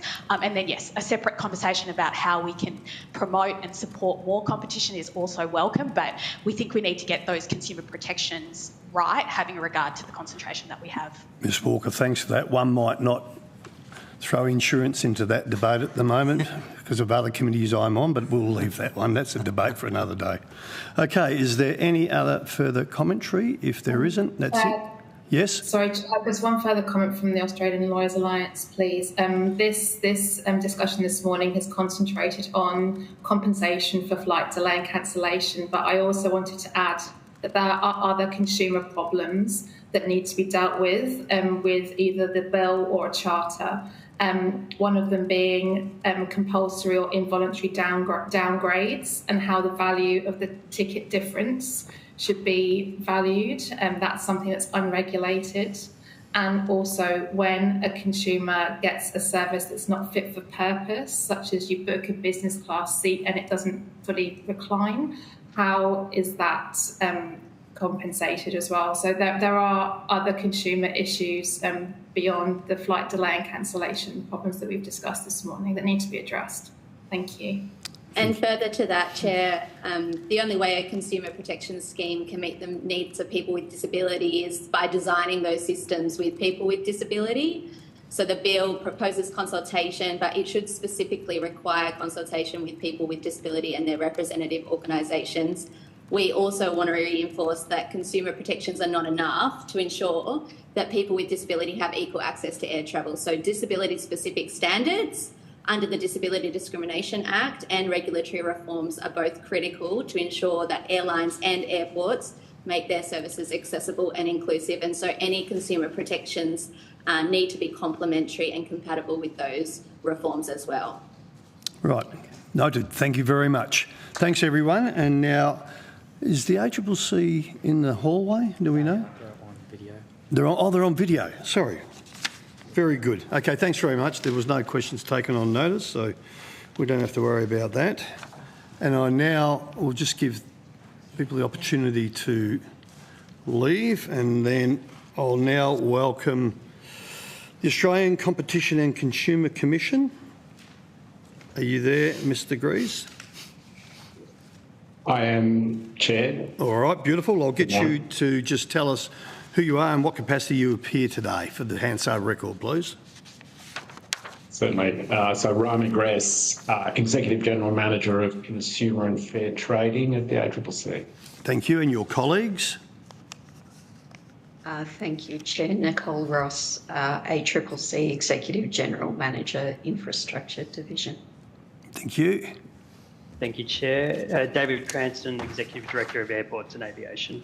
Tremendous. Now, Mr. Glezer, do you or any of your officers wish to make a brief opening statement before we go to Senator Smith for questions? No, I think we'll just allow the time for the the inquiry. Thanks. Okay, thanks very much. Senator Smith. Thanks very much, and thank you for the ACCC for your petition this morning, participation this morning. How effective are Australian airlines at responding to consumer complaints at the point of initial contact between the consumer and an airline, do you believe? Senator Smith, Rami Gress here. It's a difficult question to answer in the broad, mainly because the experience does vary.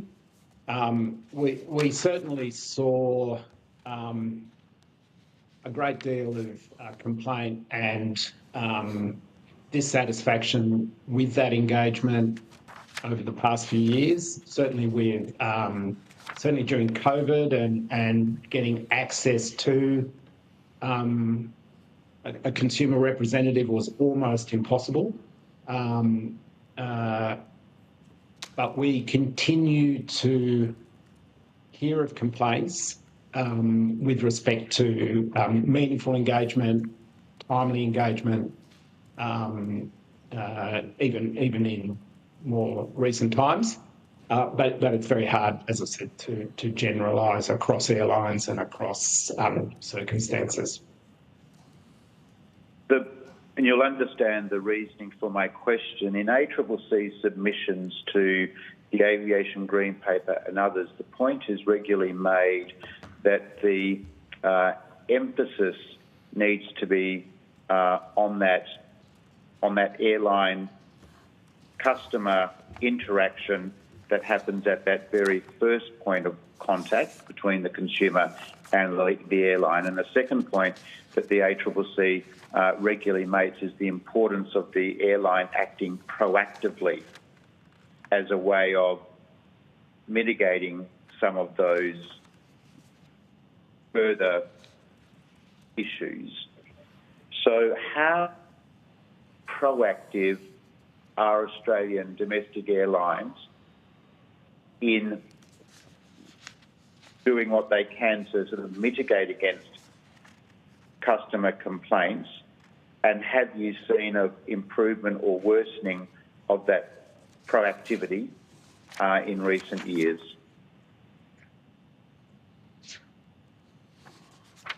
I mean, it's very hard to answer that in the sense that we continue to receive complaints about airlines in general. As I said in my answer to the previous question, certainly, the high watermark of a failure to provide consumer support was during COVID and its aftermath. So in a sense, the numbers of complaints have definitely tailed off since then. But it's fair to say that consumers continue to be frustrated by the lack of timely engagement, information received from the airlines, on an ongoing basis. But the reason I say it's hard to generalise is, for example, frequent flyers or more highly valued flyers may get more immediate access and more proactive engagement, and then others may not as much. But we haven't done any comprehensive study on the question to be able to answer that question authoritatively. In your submission to the Aviation Green Paper, you identify 4 particular reforms that would improve consumer protections. The first is the introduction of economy-wide civil penalties where a business fails to provide a remedy to a consumer. Secondly, the introduction of economy-wide prohibition on unfair trading practices. Thirdly, the introduction of a targeted and fit-for-purpose compensation scheme for delayed or cancelled flights. And fourthly, a truly independent airline ombuds scheme that would replace the airline customer advocate and make binding decisions. Against those 4 reform initiatives that the ACCC has advocated for, how would you rate progress on each one of those at the moment? 1 being no progress, 5 being completed. So in relation to the first 2, I would say because they are general economy-wide reforms and not correct, not directed towards any specific industry, they are in progress with Treasury, and I would say they are well on track. So I would rate them as 3 or 4. In relation to an independent ombudsman scheme, if that's number 3, I mean this. Oh no, number 3. The 3 was the introduction of a targeted and fit-for-purpose compensation scheme.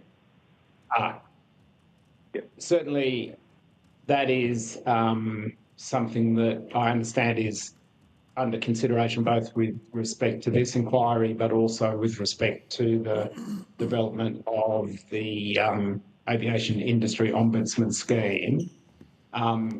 So in a sense so in relation to the compensation and item 4, which is the independent ombudsman, I understand they are in train, but they're still sort of at the department stage, as I understand it.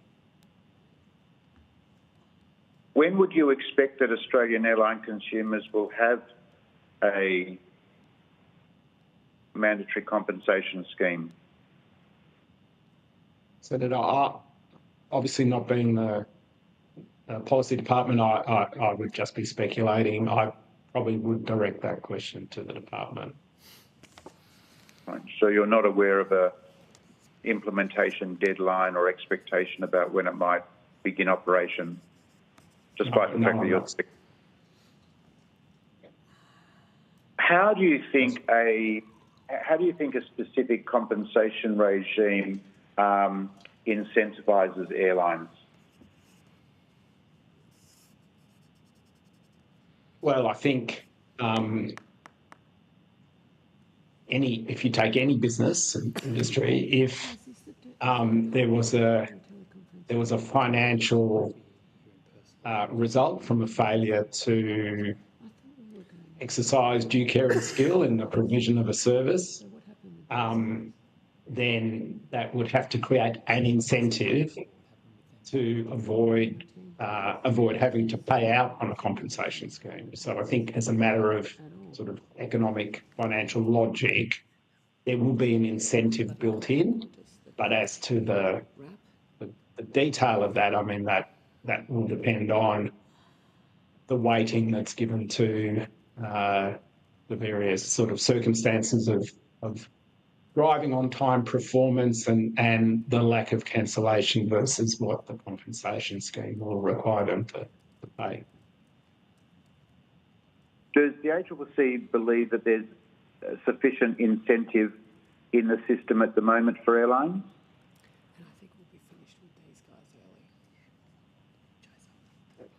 Sorry, Senator, just to clarify, to drive on-time performance? Correct, yep. I might hand over to my colleagues who are more... Yeah, Senator Smith, David Cranston here. I think we've seen, look, over the last few years, cancellation and delays performance has not been up to scratch. Obviously, there's been different factors for that over time. Obviously, we had the COVID cancellations. Then we had a period where the industry came back and they probably weren't ready for it. And they also were met with strong demand, and the industry struggled with that. And again, that led to cancellations and delays. It's now settled down to some degree, but performance is not where we'd like to see it. So I think on the basis of that, even at this point, I think there are probably some incentives for airlines to improve performance, but probably not to a degree that the public would like to see. And we're not seeing performance, particularly with on-time performance, getting back to where it was pre-COVID. Cancellations performance has improved of late, and hopefully that'll continue, but there are still too many delays in the system. So, this is my final question, Chair. So, in your in the most recent airline monitoring report, you specifically state that the ACCC advocated for the charter to contain specific compensation amounts and guidance on factors to consider where it would be fair and reasonable to provide amounts higher than the set amounts. You went on to say, this is your submission to, this is the ACCC monitoring, most recent ACCC monitoring report reflecting on your submission to the draft charter consultation.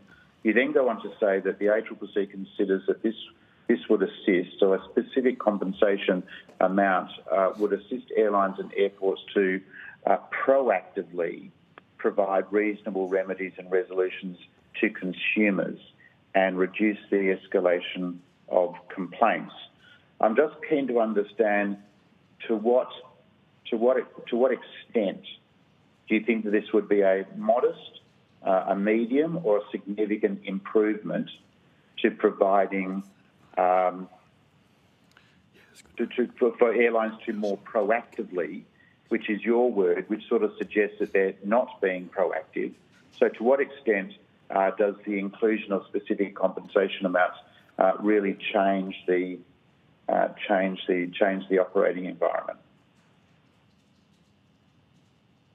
I might take that one. It's Rami Gress, Senator.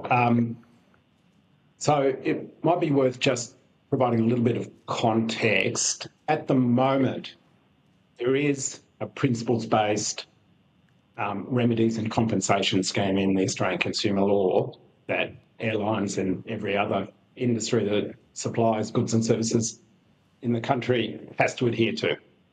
Correct. Yep. So what we say is, if there's a major failure with one of the consumer guarantees, and perhaps the most relevant two here are the guarantee to exercise due care and skill in the provision of a service, and the guarantee to supply services within the time specified or within a reasonable time. Now, there are remedies attached to failure with those guarantees, whether they're minor or major. Different remedies apply. But also, there is an obligation for foreseeable loss or damage. Now, there is an obligation or a right for consumers to seek compensation already for reasonable loss and damage arising from the failure to comply with the consumer guarantees. The problem is, it's all well and good in principle, and this is why we're advocating for stronger powers with respect to consumer guarantees, because it's the consumer that has to pursue that. And as everyone knows, it's very hard to pursue rights, particularly against large corporations, if you can't even get hold of someone to speak to, let alone then have the discussion with respect to quantification of those rights. So we say the obligation already exists to provide compensation. What a ombuds scheme will do is provide a framework in which it is easier to understand the mutual obligations, both by the consumer in terms of pursuing those rights, and also the business in terms of a framework to provide quantified amounts of compensation. So in a sense, the reason we've made that statement in the Green Paper is it will provide more certainty, and it should provide more efficiency to a process, to a set of obligations that currently exist. Correct. Yeah. Okay. Thank you very much for that, and thank you, Chair. Thanks, Senator Smith. Senator McKenzie. Thank you. Can I just ask ACCC, just for fullness, Mr. Grease, where are you beaming in from today? From Canberra. Ms. Ross, where are you beaming in from? Melbourne, Senator. And Mr. Cranston?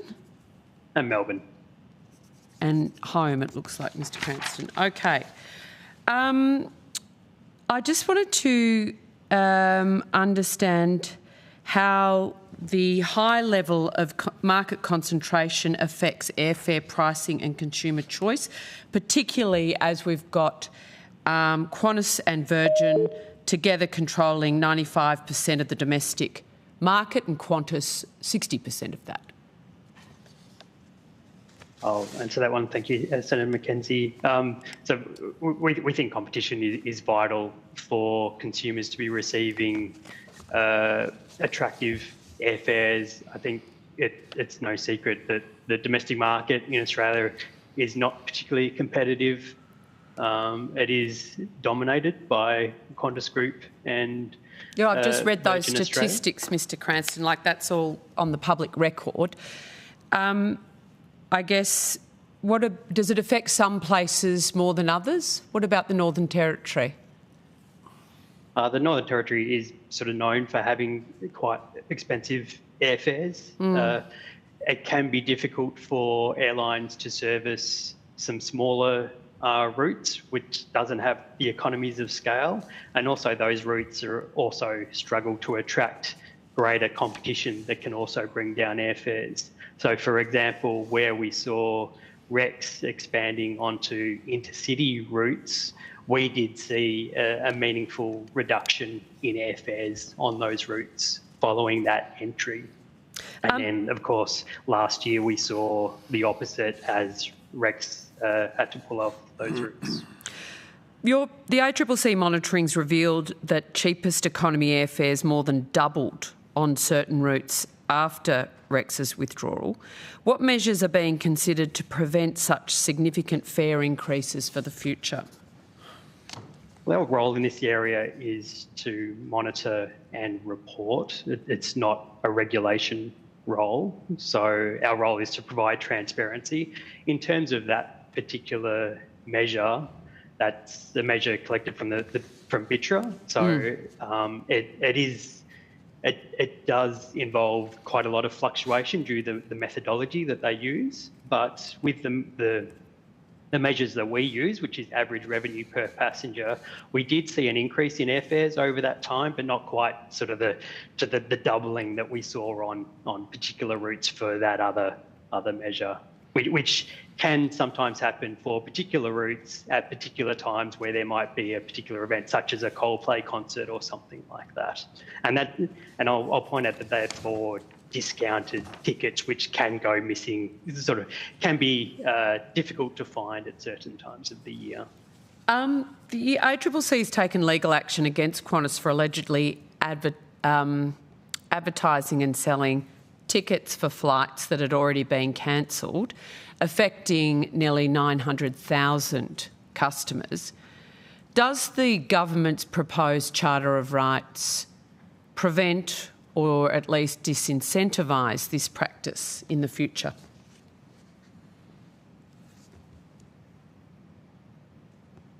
Senator, I think it's hard to answer that question without seeing the combined Charter of Rights and the legislation that underpins it, because as I understand the two are intended to work hand in hand to ensure compliance. But to your question also, I should say, the conduct in the QANTAS case was your classic misleading and deceptive conduct. So one thing that we will continue to do is look for conduct that is essentially a subterfuge where consumers are misled.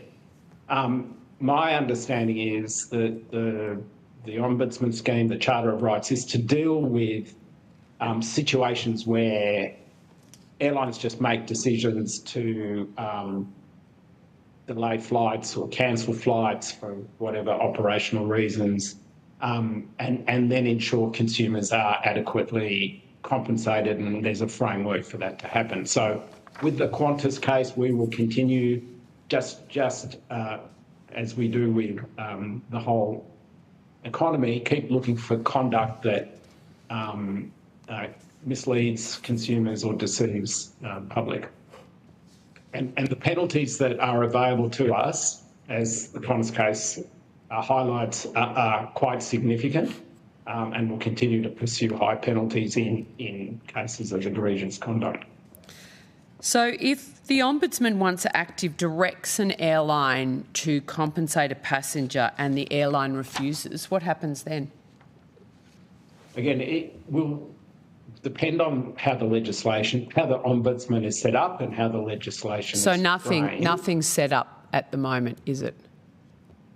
Not as far as I'm aware. There is no scheme yet set up. Is there a timeline for a scheme? Not that I'm aware of. It would perhaps best ask the department. Yeah. So there's a vague promise of a weak compensation scheme that doesn't have any penalties attached at the moment. With no timeline. That's the evidence. But I look forward to hearing from the department.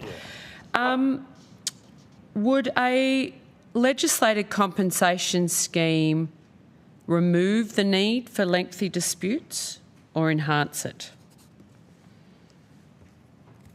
A properly constituted Ombudsman scheme would reduce the need for lengthy disputes. And so what does a properly constituted Ombuds scheme include?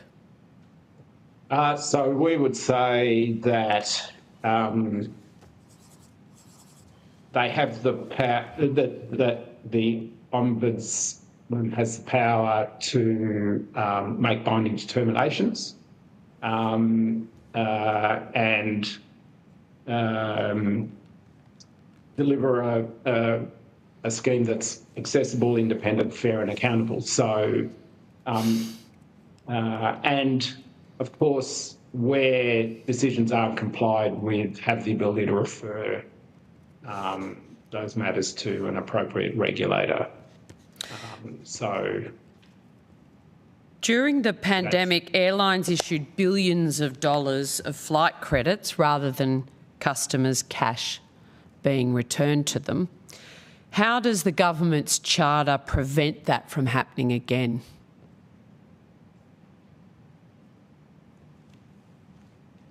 So I can't speak for the government's charter. I can speak for the Australian consumer law. So, with respect, the Australian consumer laws didn't stop it happening in the first place, did they? We did at the ACCC. We intervened in that process. So I go back to the consumer guarantees. So where there is a major failure that occurs under the consumer guarantees, then there are obligations, and we did cause the airlines to comply with those obligations to provide refunds and appropriate remedies. Of course, The consumer guarantees only go so far. So where, for example, the clauses were outside of the control of the airlines, there was no obligation under the law for those airlines to provide refunds, and that was the situation that played out. And so, to my question, nothing's changed there, and so there is nothing stopping that happening again, is there? So again, until we see the legislation as combined with the final Charter of Rights, it's hard to say, isn't it? Especially when there's no timeline on that happening. So airlines, there's a claim that airlines could theoretically slow walk complaints under the government scheme. Shouldn't there be, as you said, a customer Charter of Rights maximum time frame for resolving disputes to prevent unnecessary delays for customers? I agree. I think under an independent ombudsman scheme, there should be a framework that provides, amongst other things, timeframes and certainty for the process in determining compensation.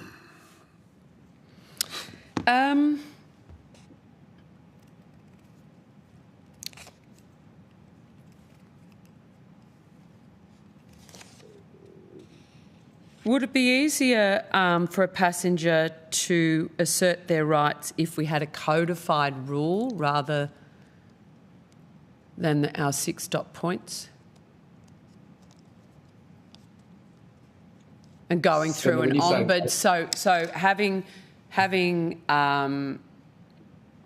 codified rules around consumer protections and passenger protections versus having an ombud, so you've got to wind your way through the airline process, then you personally have to escalate that to the ombuds, etc.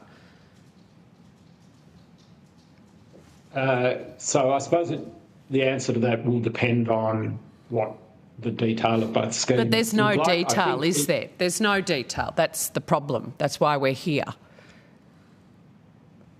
So I'm drawing on, for example, what exists, for example, with the TIO, the Telecommunications Industry Ombudsman, and similar, and the AFCA process. They tend to work well because they provide certainty of process, but the flexibility to make determinations that take into account the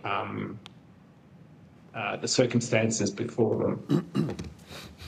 Okay, I have no further questions. Thank you. To the ACCC, thank you very much. There was no questions taken on notice, so we will now call the Department of Infrastructure, Transport, Regional Development, Communications and the Arts.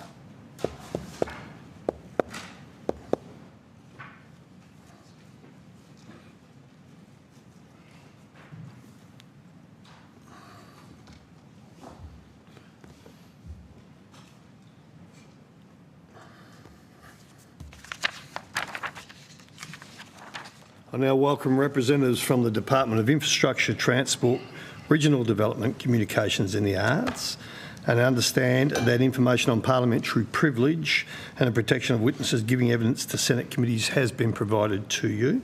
I remind senators that the senators resolve that an officer of the Department of the Commonwealth or of a state or territory shall not be asked to give opinions on matters of policy and shall be given reasonable opportunity to refer questions asked of the officer to superior officers or to a minister. So for the Hansard record, would you please state your full names and the capacity in which you appear today? Yep. Thank you, Senator. Richard Wood, Acting Deputy Secretary Transport. Thank you. Hello. Jennifer Stace, Acting First Assistant Secretary, Domestic Aviation and Reform Division. Hello.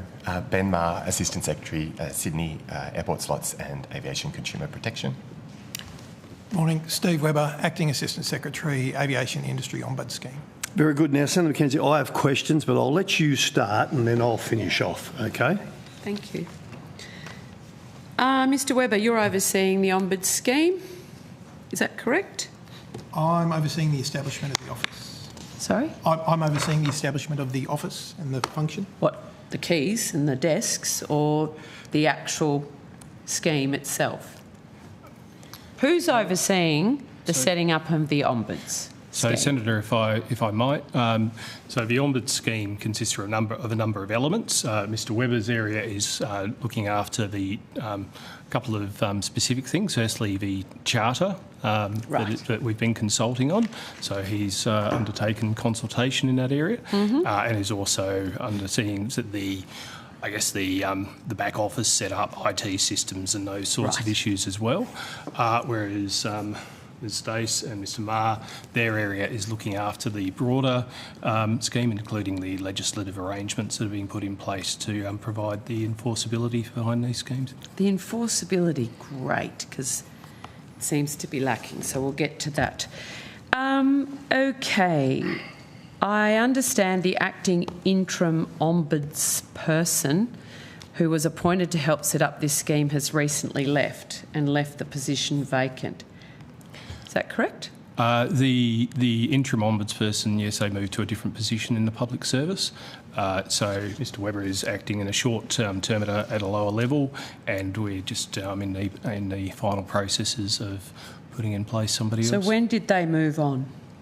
I don't have that date with me specifically. I think it was around about a month to 6 weeks ago. Right. And how long is Mr Webber planning to stay?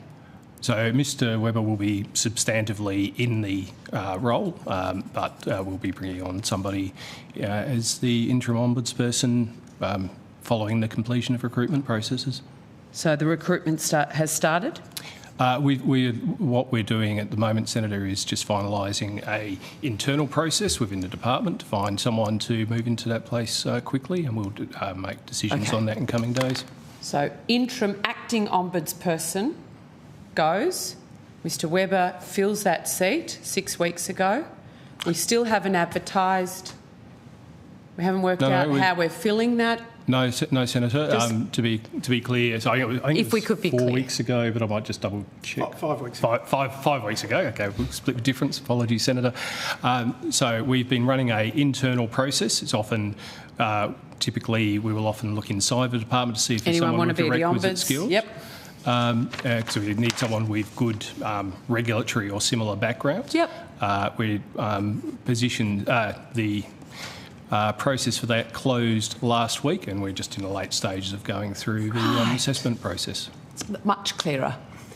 And so when do you anticipate, not holding you to it, but when do you anticipate having somebody in that role permanently? A little hard to tell. I'm just doing referee checks, so it will then depend on how quickly we can move someone into that role. I'd anticipate there'll be someone in that role in the coming weeks. Great. Yeah. And that person will then... Has this impacted the work? No, Senator. No, so there's been no kind of... The handover's been smooth and seamless. Yeah, where that process is at, the consultation around the charter had commenced work. Mr Webber was already leading a lot of consultation in that space, meeting with a wide range of stakeholders, as well as now considering the input that's been provided to the charter. He has also a range of other responsibilities which have continued on seamlessly. Now, so Mr Webber is 100% though on getting this charter up and going, or has he got other roles? There are other factors. Bit of a sideline. No, one of the other areas of work that we're undertaking is a review of current airline customer complaint system. We're just starting that work as well, yet to fully commence that, but working through terms of reference, those sorts of issues, and also developing a IT system should there be a complaint system that the Ombuds scheme needs to work through. So how many staff does Mr Webber have to help him? I'm just struggling because Mr Webber's at the table. I know, I don't mind who answers it. Mr Webber, how many people do you have to help you do this? I currently have 2 EL1 staff and 1 graduate, and we're just in the final stages of recruiting a APS 6. Sorry? And APS 6. APS 6. Okay. And just to clarify, Senator, that's separate to the work that Mr Maher's team is doing in relation to the legislation. So there's a separate Yes, team no, I doing that. appreciate that. We'll get to Mr Maher. So it would be safe to say that Ms Stace and Mr Maher are driving the consumer protection work with respect to the development of the legislation. Correct. Yes, Senator. Yep. Okay. So in terms of the legislation and the charter process, how many we've got? Mr Webber +4. How many in the legislation team working on drafting? So, Senator, I have 2 teams. I have one that works on the policy design, and then I have another that facilitates... How many in your policy design? Roughly 6 in that team, and then 6 in a legislative team. That legislative team also works on the Sydney Slots Management Scheme, Senator. Well, we passed that legislation, didn't we? We passed the Act, Senator, but there are also regulations in a new scheme in an instrument. So we've got 2 EL1s and 1 graduate and a yet-to-be-appointed APS 6 driving the consumer protection charter for Australian travellers. Legislation aside, Mr Wood. Yes, That's Senator. a team of lawyers, the legislation. They'll be enacting, I'm assuming, what comes out of the consultation process. No, there are two different streams. The charter scheme that Mr Webber is consulting on, and the legislation is coming out of consultation that was undertaken earlier in the year, or last year, I should say, on the aviation industry ombuds scheme more generally. So when are those regs going to be published? When will all of that become clear? So the current time frame is that the legislation will be drafted this calendar year for consultation, and then will be subject to passage of through the Parliament, will be enacted in 25-26, so through the 25-26 financial year. So in 2026, the legislation is going to be drafted this 2025 through Parliament. Let's be honest, 2026, first quarter of 2026. The underlying regs, when will they be?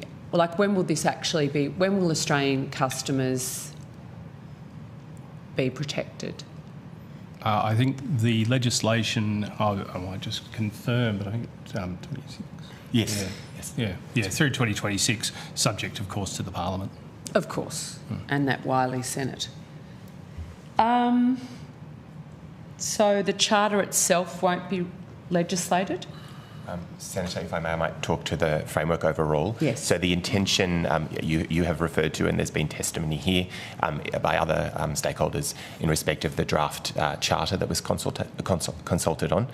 The intention is that that would be part of a broader legislative scheme set out in primary legislation, and that that would sit underneath that primary legislation, and then the timeframes for implementation were spoken about earlier. That primary legislation would also set up the entity of the ombudsperson to provide the legislative framework, the remedies that may be provided, and also the penalties, and would include a compliance framework.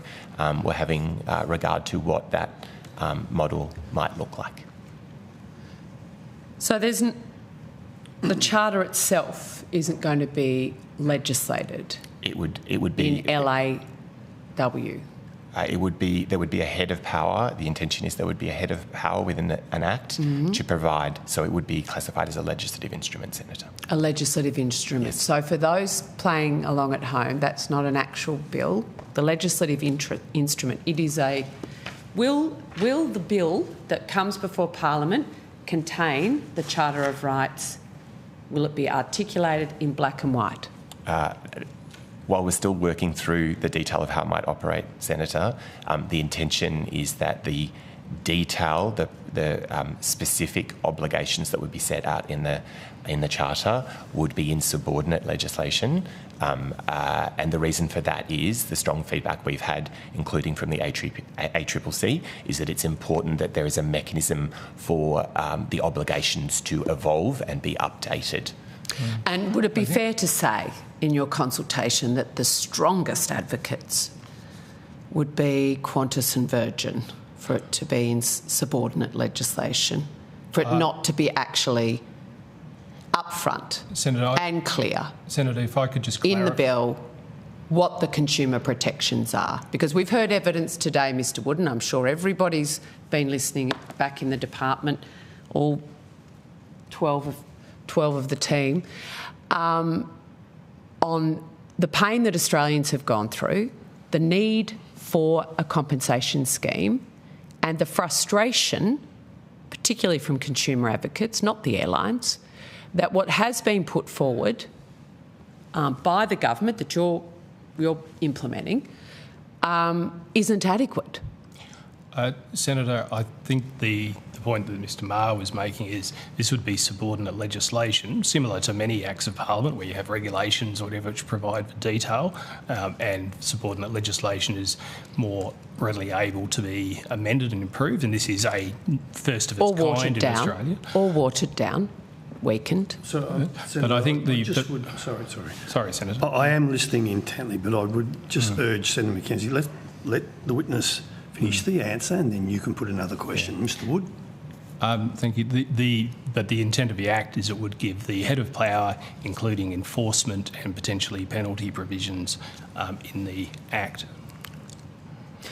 So what we've got before us is the Coalition's Pay on Delay Bill, which wants to legislate those protections and fully appreciating that there will be, and articulating that up front.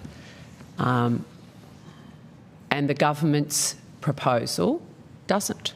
It's that simple.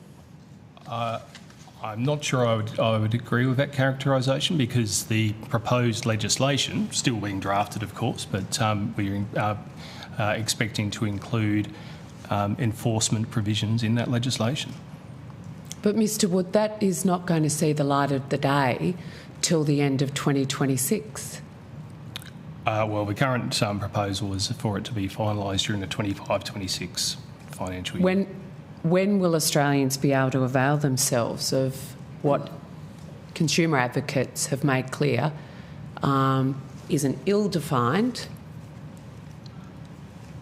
aviation charter, which is ill-defined, lacks the detail, lacks the penalties and enforcement? You're actually conflicting kind of proposals around who's going to be the enforcing agencies. No, I wouldn't agree with that characterisation, Senator. I think, again, there will be enforcement and compliance Who will be enforcing? Well, that will be a matter for the legislation. Well, Mr Wood, who is it? You've been consulting on this for a while now. Who is it? I don't think it would be proper for me to talk about legislation that's yet to be considered. You're here by the to government. talk about the legislation. No, Senator, this is about the pay on delay legislation, your legislation. The government's legislation is still being drafted. Still being drafted. So you've finished consultations? We've finished consultations that I undertook this year. As I indicated earlier, the legislation will be drafted through 2025 and consulted upon this. So have the drafting instructions been written? Does Mr Maher and Ms Stace have their writing orders, shall we say, around the legislation following the consultation? And I might ask others may wish to add to this, but this is complex legislation because we're dealing with issues that cut across various parts of the Constitution. The complexity. And also interact with existing consumer law for amongst Mr Wood, my question was, have the drafting instructions been issued to the legislation team, which has 12-odd people in it? Sorry. Yes or no? I can jump in. Yes, we have been progressing the development of the scheme. So, as was signalled in the aviation white paper, there was, clearly need for reform, which government has committed to. And that was released in August, and then the government has undertaken the consultation on the elements that would be included in a scheme. So that was conducted late last year, and further to that, there's been the consultation on the charter itself. So those elements and the feedback that we're getting through those processes obviously are inputting to the design of the scheme, and so we have been progressing the development, and it's, you know, as Mr Wood indicated, there's some complexities in looking at that integration that you've been hearing a bit about earlier today around integration with the existing consumer law. We have to consider existing international, you know, treaties and arrangements, and so those details have to be worked through as you're setting it up. So, as Mr Maher indicated, the charter is a component of that scheme framework. So yes, the penalties I do understand and enforcements and things would be set out in the legislation. So is the ACCC going to be the enforcer of the penalty scheme? The ACCC currently have powers that they administer. Yes, but of this new scheme. So the government is to consider the design and the final arrangements for the scheme. So we don't the know. specific role That's for okay. the ACCC would That's be something to determine. We don't know. Yeah. The Customer Rights Charter, as described, seems to outline general principles like unreasonable delays should get refunds. Yeah, That's literally the statement, but doesn't set specific compensation amounts or concrete rules. In contrast, and we've heard evidence this morning, the EU stipulates what an unreasonable delay is for as a minimum standard. And then specify specific amounts of euro to be compensated to passengers following those unreasonable delays. Why should Australian travellers have weaker protections at home than airlines that currently operate within Australia provide when they're operating in the EU? So firstly, I'd make the point that the Charter is a draft document for consultation, so we're looking to elucidate the views of stakeholders. Mr Webber and others have been consulting with a wide range of stakeholders, both from the consumer rights sector as well as airlines, airports, for example. And in terms of you, I think you're asking for my opinion on other things, which I don't think would be appropriate for me to give you. Doesn't sound like there's a lot of detail here. There was a lot of fanfare from Catherine King about compensating passengers, dealing with the behaviour of the airlines, and there's no penalties that you can speak about. There's no enforcement that you can speak about because it's not settled. There's no refunds that you can speak about because it's not settled. We've had a green paper, a white paper, a consultation paper on this specific scheme. This isn't a criticism of the department because you are merely the instruments of government. And I just find it incredible that we're here and I cannot get any detail. So as we indicated before, the Charter is a component that would be part of the scheme. So the legislation framework would set out the enforcement regime. As indicated in the Charter, it provides that, you know, a new regulator could be established as well. So that enforcement and penalty regime will be set out in the legislation rather than the Charter itself. Well, Ms Stace, let's be honest, the Charter, as we're speaking about it, is 6 dot points. Let's be honest. It's not some rigid document that's set in stone, far from it. So the Ombud Scheme consultation paper, which I'm going to now, stated, and I quote, "The Ombud Scheme is not an enforcement body. So whilst it may give binding directions, it cannot enforce them." Is that correct? If you're quoting from a document, then yes, Senator, but that's exactly the point that Ms Stace was just making. This is one component of a multi-armed approach. So the airline industry Ombud Scheme will be legislated, but the remedies remain unclear and it seems won't be clear for some time. How is this different from the failed airline customer advocate scheme? So the new arrangement would set up an independent ombudsperson. They would be able to, you know, have regard to the Charter when looking at dispute resolution and making determinations that could be enforced, where, you know, the intention is that where those are not enforced, that there would be penalties and enforcement regime that would follow through with that. There would also be additional kind of arrangements that the legislation would need to set out around how those processes work to compel for information, and of course, there could be court action, but the intention is that that's sort of a last point of call, that the independent framework would help resolve disputes and set out that framework. Then do you guys, given that there's no rights and protections that are going to be legislated specifically, is it the case then that Australian consumer law, as Virgin and Qantas said this morning, enough?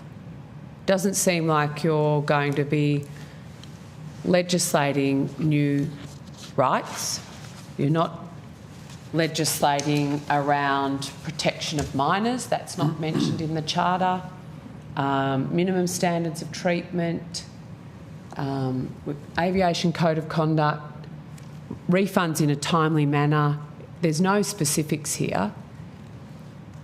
It would seem that the government, just like Qantas and Virgin, thinks that existing consumer law is enough. Senator, again, I wouldn't agree with that characterisation. There is legislation being developed to provide enforcement and compliance arrangements for this scheme. Can you point to any specific enforcement mechanism that forces airlines to comply? Well, as I've indicated, Senator, that'll be in the legislation that's forthcoming. Yep, which is not anywhere soon. There's nothing's been done, so there's no questions. I do. I have some. Now, I'll put my questions to you, Ms Stace, because in your title it says Domestic Aviation and Reform. So I'm going to put them to you, and I'm going to ask, as we know the government's committed to the introduction of the aviation industry ombuds, as we've heard, the scheme. How is the proposed scheme intended to address the issues raised in the bill's proposed rules? Sorry, address the what, sorry? So how is the proposed scheme intended to address the issues raised in the bill's proposed rules? The bill's proposed rules. Pay on delay, I think. Senator, can we just clarify? Are you talking about the pay on delay bill that's before the committee? Yeah. Sorry, so I'm not sure of the question. All right, I'll move on. It's all right. It's all right. Did the white paper indicate that the Ombud scheme will be supported by a legislative framework that enables robust compliance and enforcement action? The white paper indicated that a commitment to introduce the aviation ombuds scheme, as I mentioned before, that was based on the feedback that stakeholders made clear that people were not comfortable with the way that airlines and also airports have interpreted their obligations, and so the commitment to introduce an ombuds scheme and a charter for aviation customer rights would set out those obligations and expectations for the industry, which doesn't currently exist. And in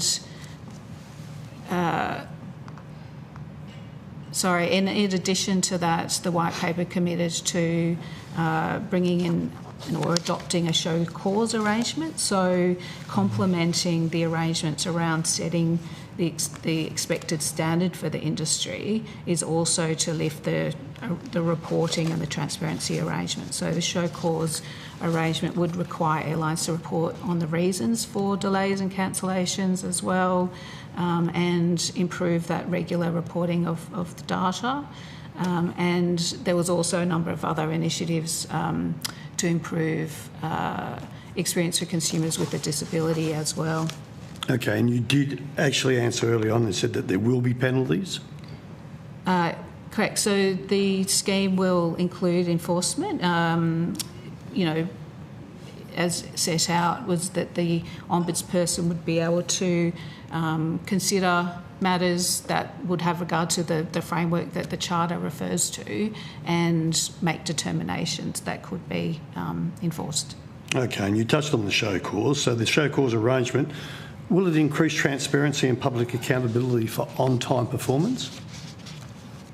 As I just mentioned, that as committed in the white paper, there's also a show cause arrangement that would be adopted, and so that would be developed alongside these arrangements that would improve reporting and transparency. Yeah. Good. So I think that's the short answer to that is yes, Senator, that's the intent, yes. Good, good. That's what I want to hear. Thank you. So the draft bill also requires the Minister of Transport to establish an airline code of conduct. So can you please outline the requirements of the government's draft customer rights charter? Someone else want to talk to the charter? Can you talk to that, Steve? Sorry, could you say that again, sir? Can I get you to please outline the requirements of the government's draft customer rights charter? Certainly. So the basic... I might just get you to speak in a little bit. Sorry, Mr Webber, my hearing's not that great. Sorry, neither is mine, Senator. What? Yeah, no, you're right. As Senator Mackenzie's pointed out, there are 6 overriding principles, being that be treated with dignity. Aviation customers have the right to be treated with dignity and respect in an accessible and inclusive environment. They have the right to accurate, timely and accessible information and customer service. The right to prompt and fair remedies and support during and after cancellations, delays and disruptions. The right to safe and timely baggage handling and fair remedies for damage and delays. The right to the protection of their personal information, and the right to provide feedback, make complaints and exercise their rights without retribution. And obviously the draft charter then goes into more detail about what we would expect for each of those rights. Righto, thank you. Now, Section 5 of the Charter consultation document discusses scheme compliance. What compliance mechanisms are being considered as part of the Ombuds scheme and charter? I might talk. Yeah, Mr Marr.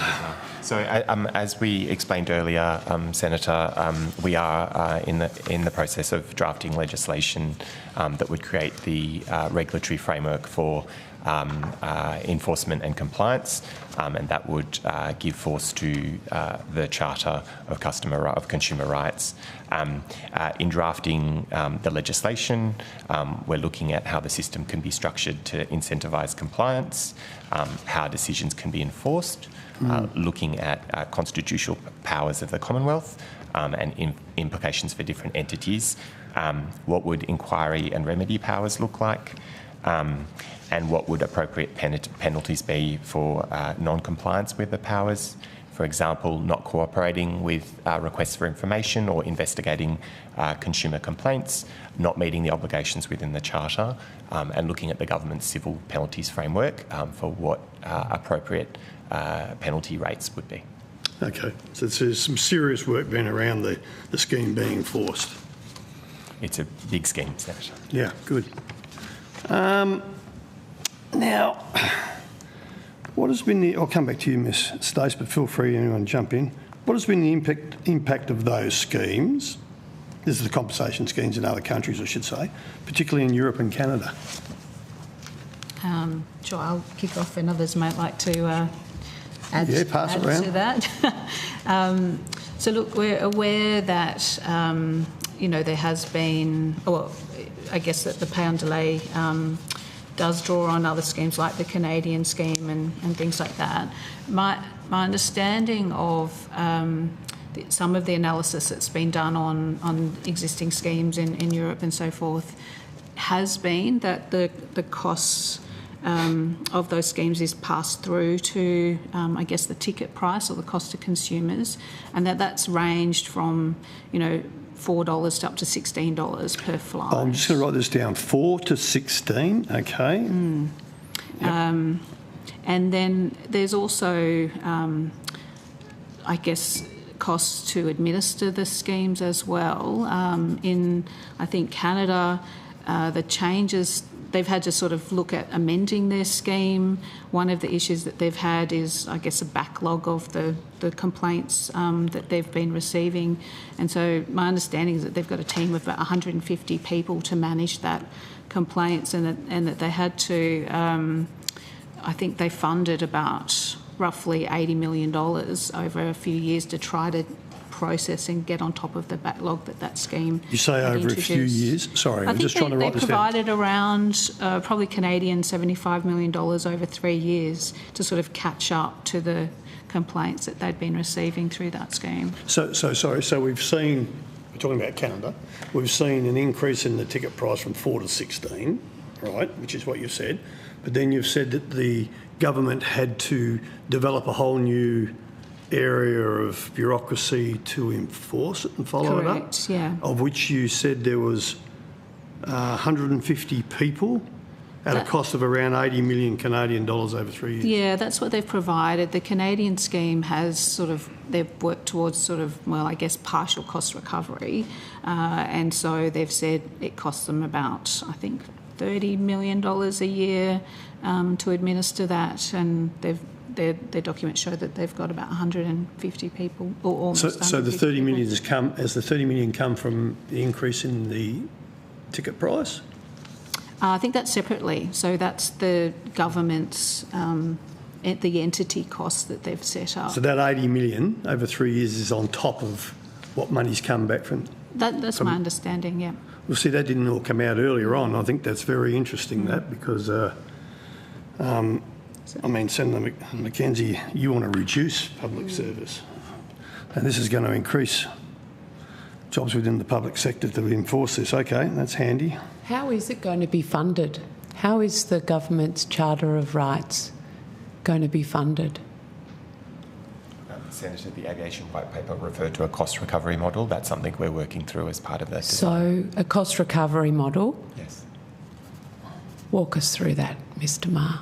Who pays, the airlines or the passengers? So at the moment, the airlines fund the airline customer advocate process. So I guess we anticipate that would stop when a new scheme would start, and that those funds would ideally be redirected to the new scheme. Yeah.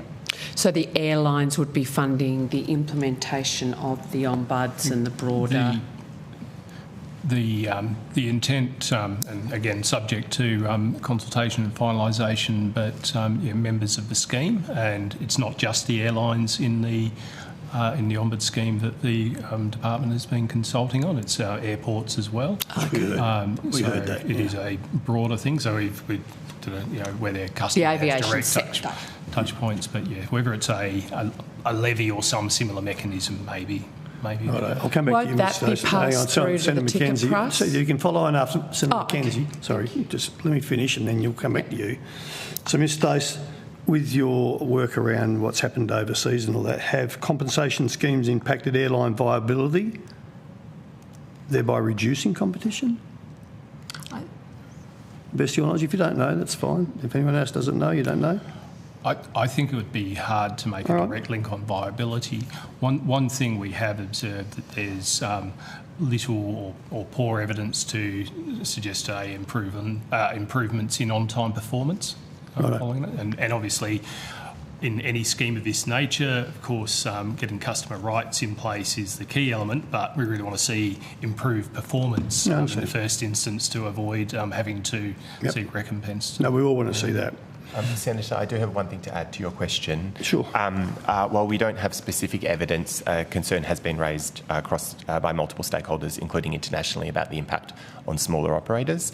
Canada, their original model distinguished between the compensation that was payable for smaller operators versus larger operators. So that would support the contention that there is a risk. Yeah, and to rural and regional communities as well. Yes. Yeah, okay. So I understand that in Canada, their scheme may have resulted in a growing number of unresolved consumer compensation complaints. So can you tell us how the complaints are managed in Canada? Would you know, Ms. Stace? Anyone? I don't know the full details, Senator. I know as of February they had a 70,000 backlog in cases. Where's this? In Canada. 70,000? Okay. And with an approximately 2-year delay in. No wonder they need 150 people. Okay, and the money. All right, no, that answers that. So how would they be managed under this draft bill? So I'm not sure it's clear within the bill that's currently the subject of this matter how that would be managed. No, fair enough. No, that's good. So if increased IT and employee resources would be required to manage such a complaint scheme, how and who would pay for these resources? I think we couldn't speculate on how it'd be paid within the bill before the committee, because I don't think the bill sets those details out.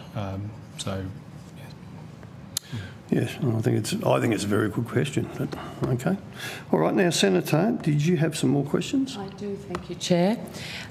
So, given a levy is one of the ways to consider funding the government's Charter of Rights and Ombuds scheme,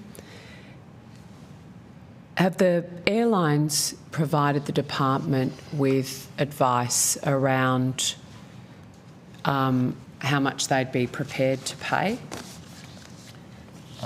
Senator, I don't think, no, I'm not aware of any such feedback. The nature of feedback has been that it should be fair, reasonable and proportionate, particularly going to Senator Stell's point around the magnitude or scale of operations of a particular member, and that has been the case in respect of airports as well as airlines. Frenemies. Fair, reasonable and proportionate, but we heard evidence this morning from both the major airlines, over 90% of our domestic, that they didn't think that a comprehensive mandatory customer protection regime was fair, reasonable or proportionate. They want something where their feet aren't going to be held to the fire, where they don't have to compensate Australians for cancellations and delays of an unreasonable time that are their own fault. They want to be able to walk away from that. So I find it very concerning, and I'll be interested to see when the penalties do come forward from this piece of legislation. But I guess I want to understand the delay in getting this done. This was announced 9 months ago that this was going to be put in place. It's not going to be put in place before the election. Australians have seen egregious behaviour by airlines during COVID and post-COVID. 3 years after a change of government and nothing has changed, there is nothing in place to protect Australian consumers. 9 months since this legislation, and you can't tell me what the penalties are, who is actually going to be overseeing this, what things are going to be in law, what isn't going to be in law. It's really unclear.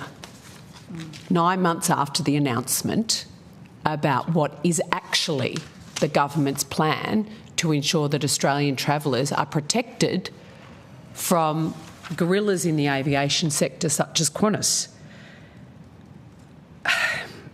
And I find it's frustrating to ask you questions because you don't have the answers, and I get it.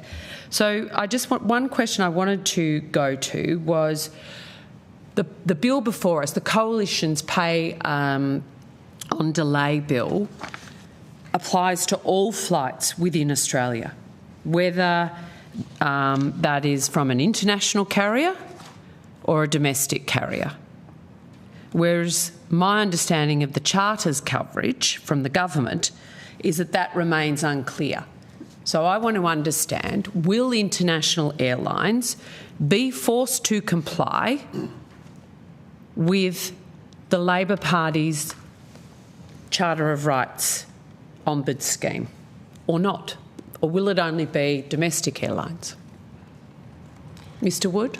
Well, we're considering the coverage of international airlines, and we've been consulting with, again, the airlines, but also the consumer bodies. We're aware people would like there to be coverage as broad as possible for international airlines. However, we also need to consider the enforceability of that to make sure it's enforceable. Well, Mr Wood, enforceability, are you suggesting that QANTAS isn't required when flying Canada, US, EU, where similar schemes apply, is unable to be enforced? Senator, it's able to be enforced. Senator, the important thing here is we get legislation that is actually implementable and that we survive any challenge to that legislation.